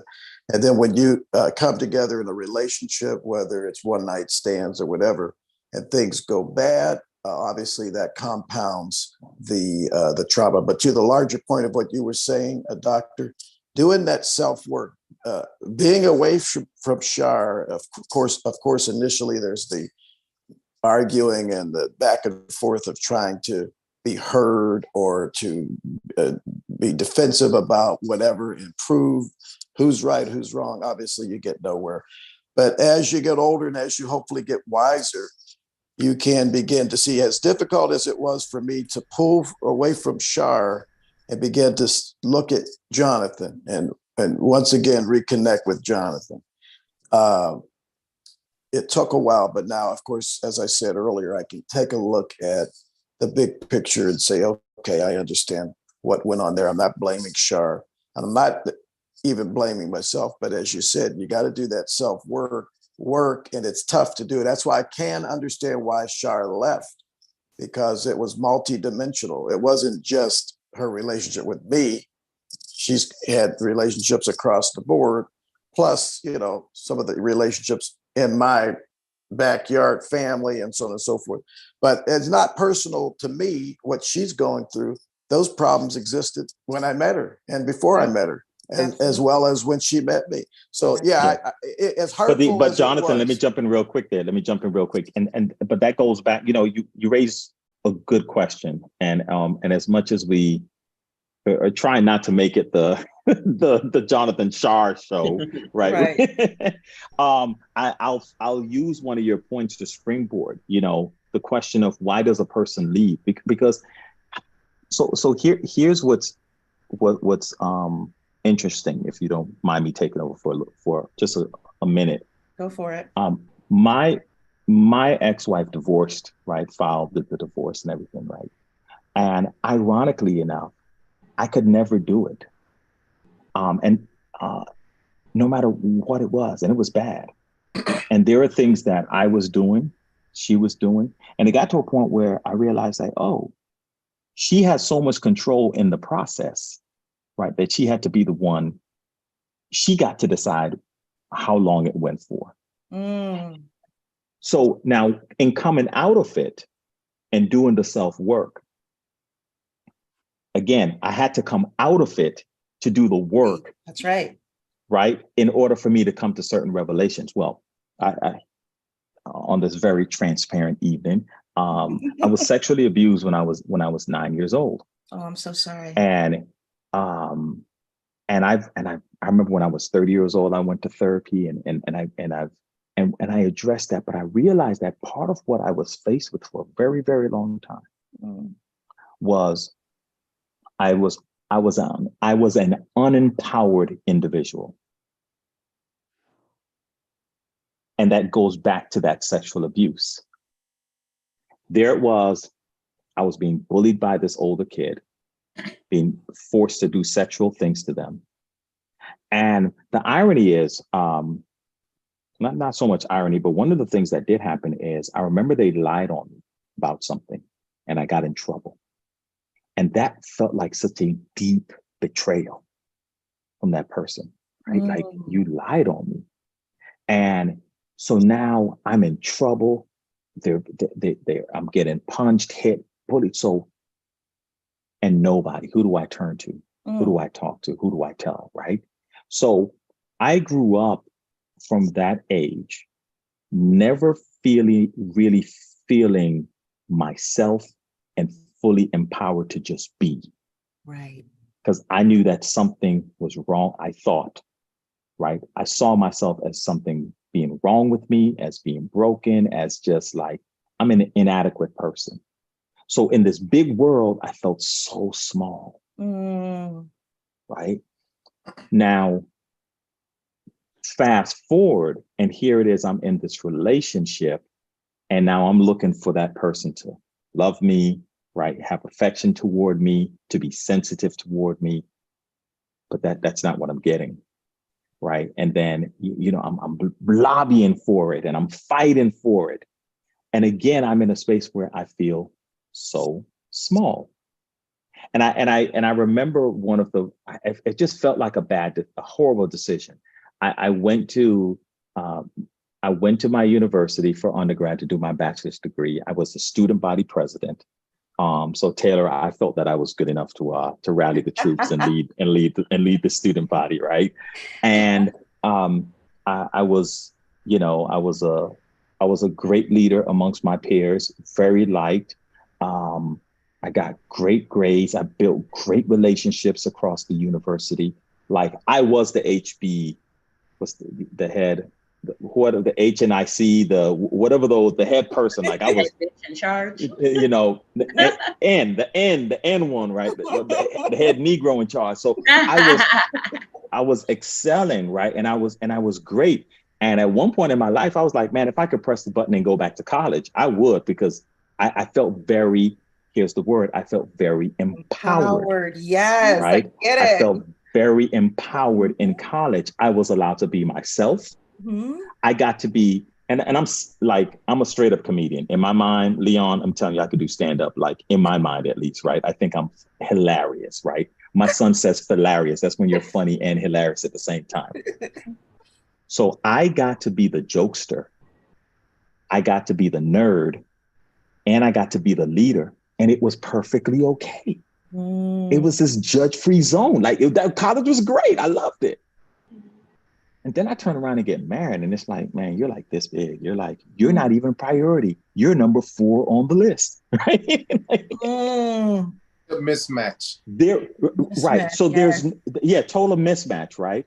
Had I not gotten out, how would I have ever come to realize, right, how unempowered I felt? It is so hard to find yourself in the company of others. Right.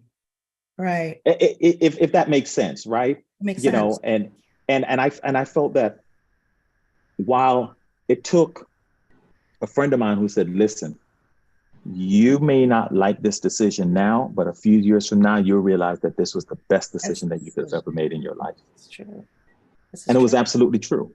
Yeah. It was absolutely true. So to the question of why leave, because you have to go out and find yourself. Right. You got to go walk that desert alone. That's right. And die to and find yourself again and reborn yourself. Mm-hmm. You have to, and you cannot do that in the it's like pouring new wine in that old bottle. Right. And it's not about the individual in a personal way. Right. It's about you, and you have to do the work. So I hope that makes sense. To springboard from that question. But I'll let Taylor elaborate, because this is her thing all the way. Well, I did see the other types of narcissists, and the one I was talking about is called the closet narcissist. So that's when they're not overt about it, but it's there. But I just want to talk about like trauma bonding, because sometimes I feel like it could be a little confusing. Yeah. And it's more so it's an attachment to a person that basically mistreats you, and you keep going back. And I think Dr. Carter made a very good example of like how this happens and shows up in relationships. So, thank you so much for sharing about what happened to you. I'm so sorry. But what happened to you, you got abused, and then you were later on attached to someone who abused you as well. Maybe not in the same form, of course not, but still made you feel small. And it's like, well, why are we addicted to feeling small, feeling worthless, And it just goes back to, because we always wanted that love and attention from the person that abused us. So we keep going back to people that abuse us, hoping that they'll change, that somebody will see the good in us or will change someone. and then everything will just be perfect. But that's not how life works, and that's not how people work. You know, I mean, you can't love someone into changing. That's right. That's I right. think Leon's definitely learned that. You know, it sounds like women try to love you into changing you. I know I've been guilty of it before, and it's hard. And you realize, they got to do the work themselves. I can't do it. And that's when you walk away, and you can say to that person, hey, I'll come back when you're ready. But right now, you need to work on you. And me here is going to be a distraction, you know? And I think that's the biggest thing is you have to detach yourself from that cycle in order to heal. So I don't think that you can heal from a trauma bond within a relationship that has a trauma bond, because you're attached to your abuser, and they might not be hitting you. They might not be, you know, raping you or stealing your money. But if they make you feel small, that's abuse. Right. Right. And I think that's a good distinction between an actual trauma bond and two people that are dysfunctional in a relationship that, in a weird kind of way, doctor and guys, help one another see that there's a dysfunction, and there's no perpetuated desire to abuse CHAR, or she abused me and the kids. But a trauma bond, based on your distinction, is there's a person, whether they are doing it with a knowledge of the fact that they're abusing you or not, ignorantly or not, there's abuse going on that everybody else can see.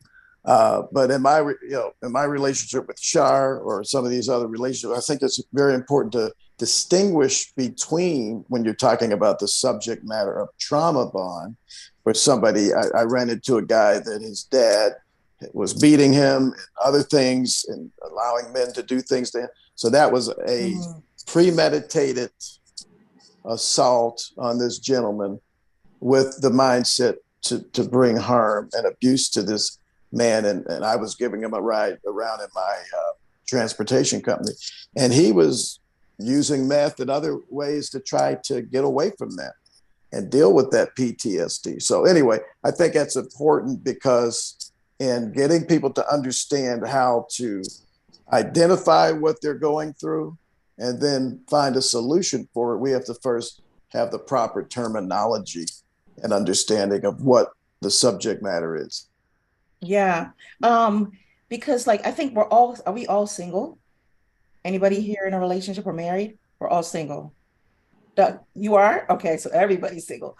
So again, it makes sense that, the first part of our lives were so hectic and drastic and painful because we weren't aware. We didn't know where our pain was coming from. And having to share life with somebody else, it brought up a lot of stuff. So now that we're in that space to see ourselves and work on ourselves, preparing to possibly get into another relationship, it's like, how do you know you're healed? Are you aware of the signs? I know Leon has talked about this on his platform, about how his exes actually want him back in spite of what they've gone through together. And you've been in a relationship, Leon, even with a narcissist as well. A narcissist with a narcissist. Woo! They were narcissing you back, Leon. I was having a narcissist shootout. Pew, pew. But I knew them. I don't know. So they were like me. I don't know if they were ever diagnosed, but we would talk about things. I'm like, I would seeing them, dating them. I don't know how women ever dated me. I don't even know how my wife stayed with me for 12 years. I was like, I had to drive her insane, because being with a woman like me for 3 months, it was like, you are disgusting. Oh, wow. Jesus, this is what I was doing to women? But I didn't emotionally attach myself to them. So it was easy she ghosts me, I ghost her. She give me the silent treatment, I give her. There was no pain involved because I knew it was coming. So that was easy for me. And being with the empaths, I think, are chosen by the universe. Like, I could have been chosen by the universe as a child, but I chose a path to go in a totally different direction. And empaths, women are like the ones when they're younger, they're told to be quiet, shut up, sit down. And they say, okay, I'm gonna fix this, I'm gonna make my family better. And they develop this strong sense of empowerment, and they're enlightened, and they're gifted, and they're talented, and they're blessed. And they have a hard time letting go of a Leon because they know I could just fix him. Right. And so hard for them to walk away. And then like Taylor said a while ago, when you get yourself together, I'll be here for you. And empath there, hey, look, I'm good. I've been in therapy for a year. Okay, Leon, come on, let's try it again. Older Leon now, I'm fine with that because empaths will spoil the hell out of you. Empaths like made me lazy, made me like, I was like getting fat, like this is beautiful, but why do I keep hurting you? You know? That's a good question. Yeah. Why do I keep hurting you? Yeah. And they, because they're so strong, empaths are going to recover like that. They're going to cry, okay, get out the way, I got to be strong. And they come back. And I'm like, all right, I'm not healthy for you. I'm going to do it again. You know, I could be that honest and be like, I know, Leon, you're the broken little boy. Come and give me a hug. I'm like, all right. And then we go do something else. Like I start the cycle over. I'm like, what the hell is wrong with me? I knew, but you know. Taylor, it's your face for me. It's your face, Taylor, for me. I'm loving it. I'm loving it. So it's like a drug. They're like addicted to the behavior. It's a drug for both because I wanted what she wanted and she wanted what I couldn't give to her, but she wanted to teach me to show me how to give that to her. And so it was like empaths are used to working hard. Like I mentioned early on, those successful women, the college educated women that did the internship residency, had a great family and church and everything. Then boom, they meet a Leon or they meet a guy, like Adrian, and he's like the perfect gentleman for them. And they're like, you're not thuggish enough. You know, it's like, what the hell? And then they want me. I'm not a thug, but I'm a street dude. I've been a street dude. I'm not a street dude. You know? It's like, you got this perfect gentleman right here. I'm not going to even open your damn door. I'm not going to pull your chair out, but you want me? You got Doc here. He's going to do all. He got chivalry. I have none of that. But you want me? Yeah. All right. Here we go. So that's an unhuman person. You were dealing with, but I was, where are the doctors? Oh my God. Well, maybe because I never even had a Leon. Thinking about that. No, I'm good. Good. Oh Have you ever run into a person that thinks they're an empath, but they're actually a blazing narcissist? Oh yeah. Oh yeah. Absolutely. We have some more questions. Tobias, do you want to read that? Yes. So now, isn't that trauma bonding? Without therapy, they want to be back with Leon. So I guess the question is going back to what you just said, Leon. Yeah. Like we can't figure it out. Like, I guess that's somebody who really is not working on themselves. Well, keeps running back to pain. Well, let me just jump over. They like the love bombing, right? So what happens is, when you get a person who that beginning stages of the love bombing and all the attention, and so it's like if I can fix you, right, then I could get that person back, right, to continue being that person. And listen, people, it's because we like attention. You know, you don't. I don't think you want to get in a relationship and not get attention, right? So definitely. So I think that's a big part of what happens, and the person begins to think, if I could just get him to cooperate and stop the other bad things, then I know that I could get the good things that he has demonstrated that he does have. So right. This is funny though, Leon. I want to be on your program, and we got to chop it up. That would be so good. That is so funny. Any one of you all, I've done a lot the last 18 months, and so I got tired of holding things in. You know, I really got sick and tired of it. And going back to those three women, the thing that I learned about the three women that I dated that were just like me, that I call them Leonas. Each one they had a problem with their mother. From therapists, yes, I can second that. Problems with your mom are way worse than problems with your daddy. Yeah, each one had the same issues. Now it's like, and so one of them, I would do things on purpose. I would talk to her mom and have a great conversation in front of her, and she'd be looking at me like burning through my soul, just like trying to melt me to kill me on the spot. But it was just, I could never date myself. I don't know how. So I never had a chance to look at myself from a perspective of a woman, until I went into therapy, where I had to face Leon, you know, with my little bitty short white therapist, and she was just giving it to me. And I was like, how did I couldn't imagine a woman dating me. I understood in therapy at 46 years old why women hated me. I understood at 46 years old why 2 women tried to kill me. And then that was even funny to me, because then, although they tried to kill me, the next week we were still sleeping together and hanging out.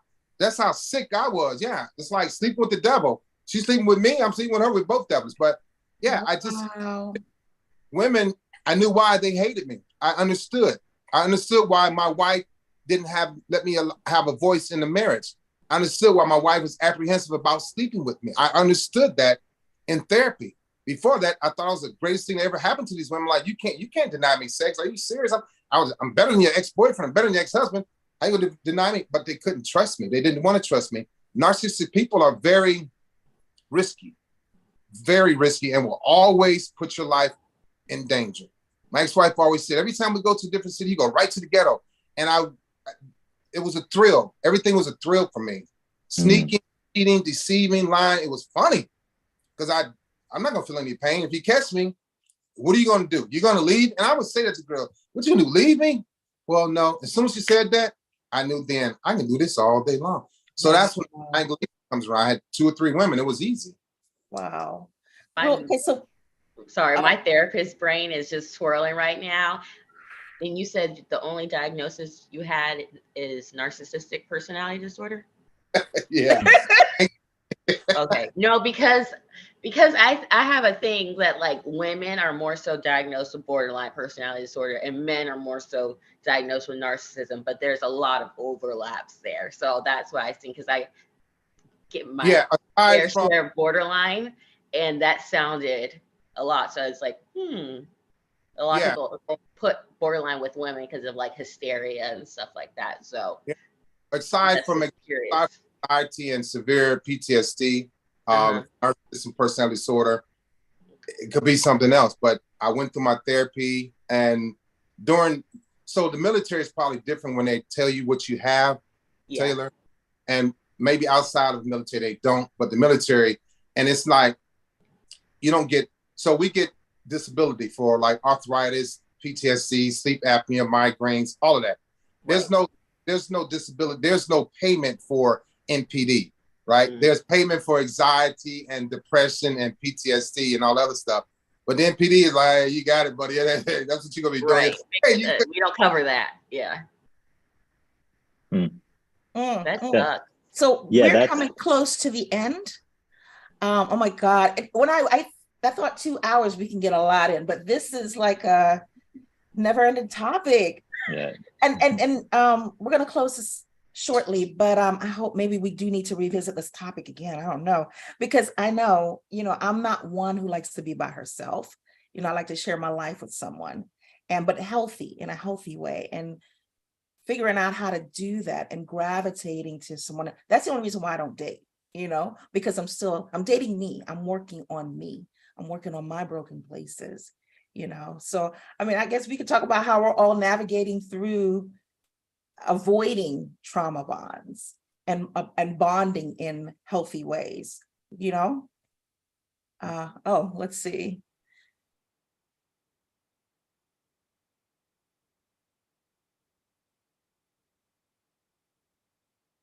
Looks like a good resource. Surviving to Thriving. That's a good one. Yeah. Okay. It's a lot to read, but I'm gonna have to check that out. We could probably put that in. Put that link in the comment section so people can check that out. Thanks, Tobias. I was going to say that the Taylor, you said something earlier about the experiences between mothers and daughters. Those experiences are more traumatic.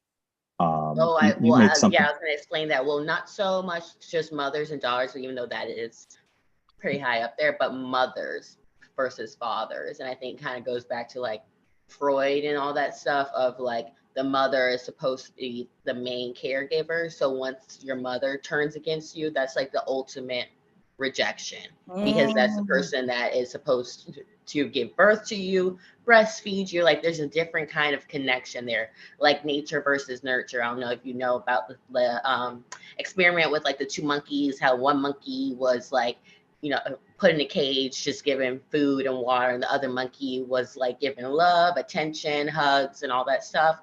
The other monkey died, the other monkey thrived. So kind of like that, it's like the nature versus nurture. If you don't have that nurture from your mother, then severe dysfunction will follow in your life. Oh, yeah. So hold on. Woo! Hold on. Let me just say this. Oh my God.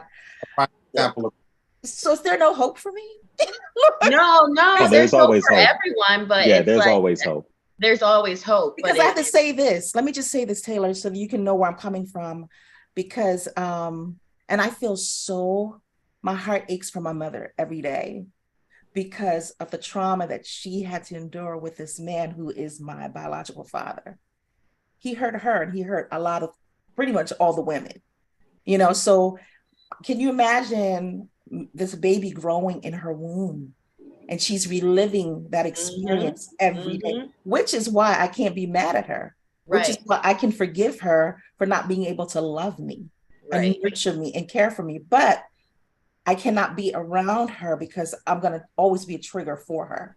So here I am in my little corner, just trying to figure out how to do life, love myself.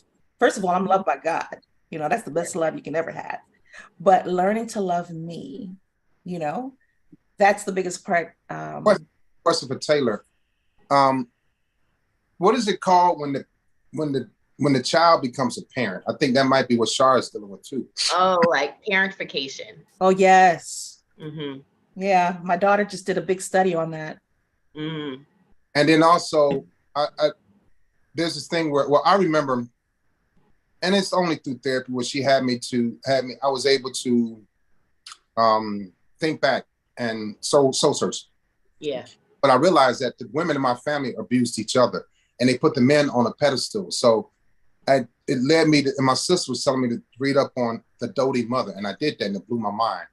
When moms dote on their sons, we become whoever and not good enough or not built for a healthy relationship. And so the doting mother, and then when you have your mother who abused your sister, or my mother who was abused by her mother, and my mother abused my sister, it was just, I saw it. And then the men in my family were treated like royalty, and most of us weren't about anything. Absolutely not. I was about to say, What do you say, Adrian? When Leon was like, but most of the men in our family, I was about to say ain't shit, but because that's how I felt you was going. But interestingly enough, in my say that again. That's why I was going, because I say that because the one person, I really developed anger issues through a male figure in my family, because not only was he touching my private parts, but he was scarring up my face. And so, I found it quite easy to fantasize about killing him, and I was only 12 years old. Yeah. And with on the side of and talking about the women component of it, what I have found in my practice as a coach is that my practice is set up to coach men, but mostly women seem to take advantage of it. Yeah. But a lot of my clients, you would find that their biggest struggles has not been with their husband, it's not been with their father, it is with their mother. Yeah.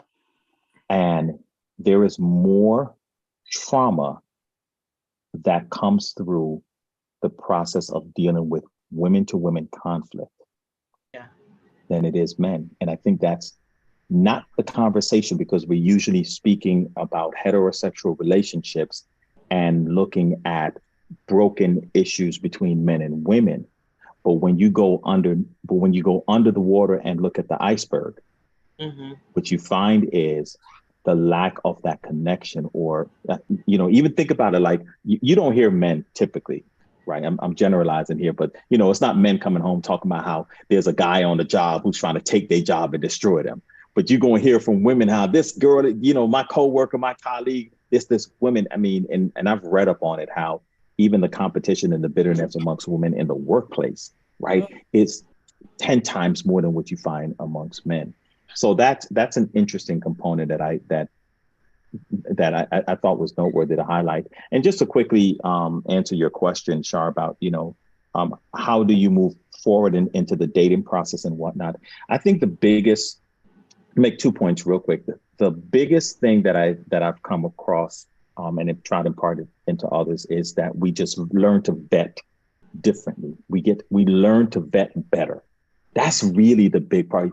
Our vetting process, because a lot of it was, maybe we needed to have 100-point inspection, but when you're in your 20s, you only knew 10 things to inspect for, right? And maybe when you got to be 30 into your 30s, you realize like, oh, let me add these other 5 or 7 things to it, and and maybe by the time you reach, as you continue to get older. So really, it's learning to vet your process a whole lot better. And then secondly, is I heard something this year when I went to the All Black National Convention put on by Dr. Boyce Watkins. They honored a gentleman there. I don't recall his name, but he said something that I thought gives us a lot of hope, Char. And I think you're going to enjoy this. He said that according to a study done by Harvard, that when they looked at what are the 3 most impactful times in our lives, when we are most influential, when we have the most impact in our circle of influence. And he said he said number 3 is when you're in your 50s. The 3rd most impactful part of your time in your life is when you're in your 50s. Yes. All right. All right. He said number 2, the 2nd most impactful time in your life is when you're in your 60s. And the number 1 most impactful time in your life, wisdom, access, influence, money, network, net worth, when all those things come into, is when you're in your 70s. That's so long to wait for that stuff. Yeah. I have to say, he said, you have so everything prior to 50, he said it's you learning how to live. And I went to the Bahamas and I went to this African-centered school, and they talked about how the pairing of mentorship. So when a child is like 0 to like 5, they're actually paired with the 95-year-old. And they continue to switch down as you go up. I like that. Right? Because the wisdom of the elder should be imparted unto the child. Yes. Right. Yes. And so your next age of that teenage, that early teenage years, they're maybe with the 70-year-old. And by the time you get to that upper teenage age, they're with the 60 or the 50-year-old. So what they're doing is it's this transfer of knowledge, right? And if you go through the system, then you're able to recycle and repeat it, right? Because you become that person on the other side. That's imparting back down. So when I make that connection and look at the age part of our growing and development, I was like, oh, that makes sense. Yeah. Because you're an elder statesman. Now you know how the world works. You have the access and the influence, and people, and how money works. So and you have the respect of your age that's able to also pull you through even further. You're a respectable person at 60 years old. You should be. Right, should be. So yeah. So I hate to cut you off. I hate to cut you off because I didn't realize what time it was. I was not looking at the clock. We're going to have to pick this up. I would love to invite you all back to the panel so we can continue this discussion because it's really good. Would you say? Count me in. I got you. All right. I will be reaching out to you all. Thank you so much. Wait, before we go, we want to promote Leon and Dr. Adrian's books. Do you all want to let them know where to find your books? Mine will be out probably, I'm shooting for late December, early January. I had to do some more editing. So Barnes & Noble, Amazon, and Book Baby. But I'll be doing giveaways on all the shows that people interviewed me, and I'll be doing a pre-sale date. I'll do a video about that too. So yeah, late December, early January. Looking forward to that. Dr. Adrian, you didn't send me your books, but do you anything you want to tell us about? Yeah, well, congratulations, first of all, Leon. And the cover is well done. That's nice. I'm excited about that. I have a number of books out, but please check out if you can. Let's Get Married and Do Everything Except Make It Last. That's the name of the book. Let's Get Married and Do Everything Except Make It Last. And you can find that on my website at adriancarterspeaks.com. Thank you. Taylor, do you have anything you want to, I know that you're accepting new clients. Yes, I am. I'm accepting new clients virtually in Illinois. I'm based in Chicago. So yeah, check me out. I have the Instagram. What was that? You have a website? We are working on a website. Well, actually, it should be there, mindhealthchicago.com. But I also have an Instagram, sessions_with_Taylor. And you can reach me there. And you can also find me on Psychology Today. Awesome. For Taylor. What was that? What was your IG? Sessions_Taylor? Yes, sessions_with_Taylor. Okay. Okay. I'm following her so you can find her. Okay. I so appreciate everybody being here. Thank you. How do you know I don't have a book, Char? I'd like to at least say thanks, guys, thanks for inviting me. These are always difficult forums with Char because it's hard to really express sometimes because we didn't have a chance to sit down and talk when she left. But that being said, it was nice, doctor, and I think it'll be nice for Leon and Dr. Adrian and Jonathan to do a man gathering. All right. Thank you all. Have a great night. Thank you. I'll be in touch. Bye-bye. Bye-bye. Anytime.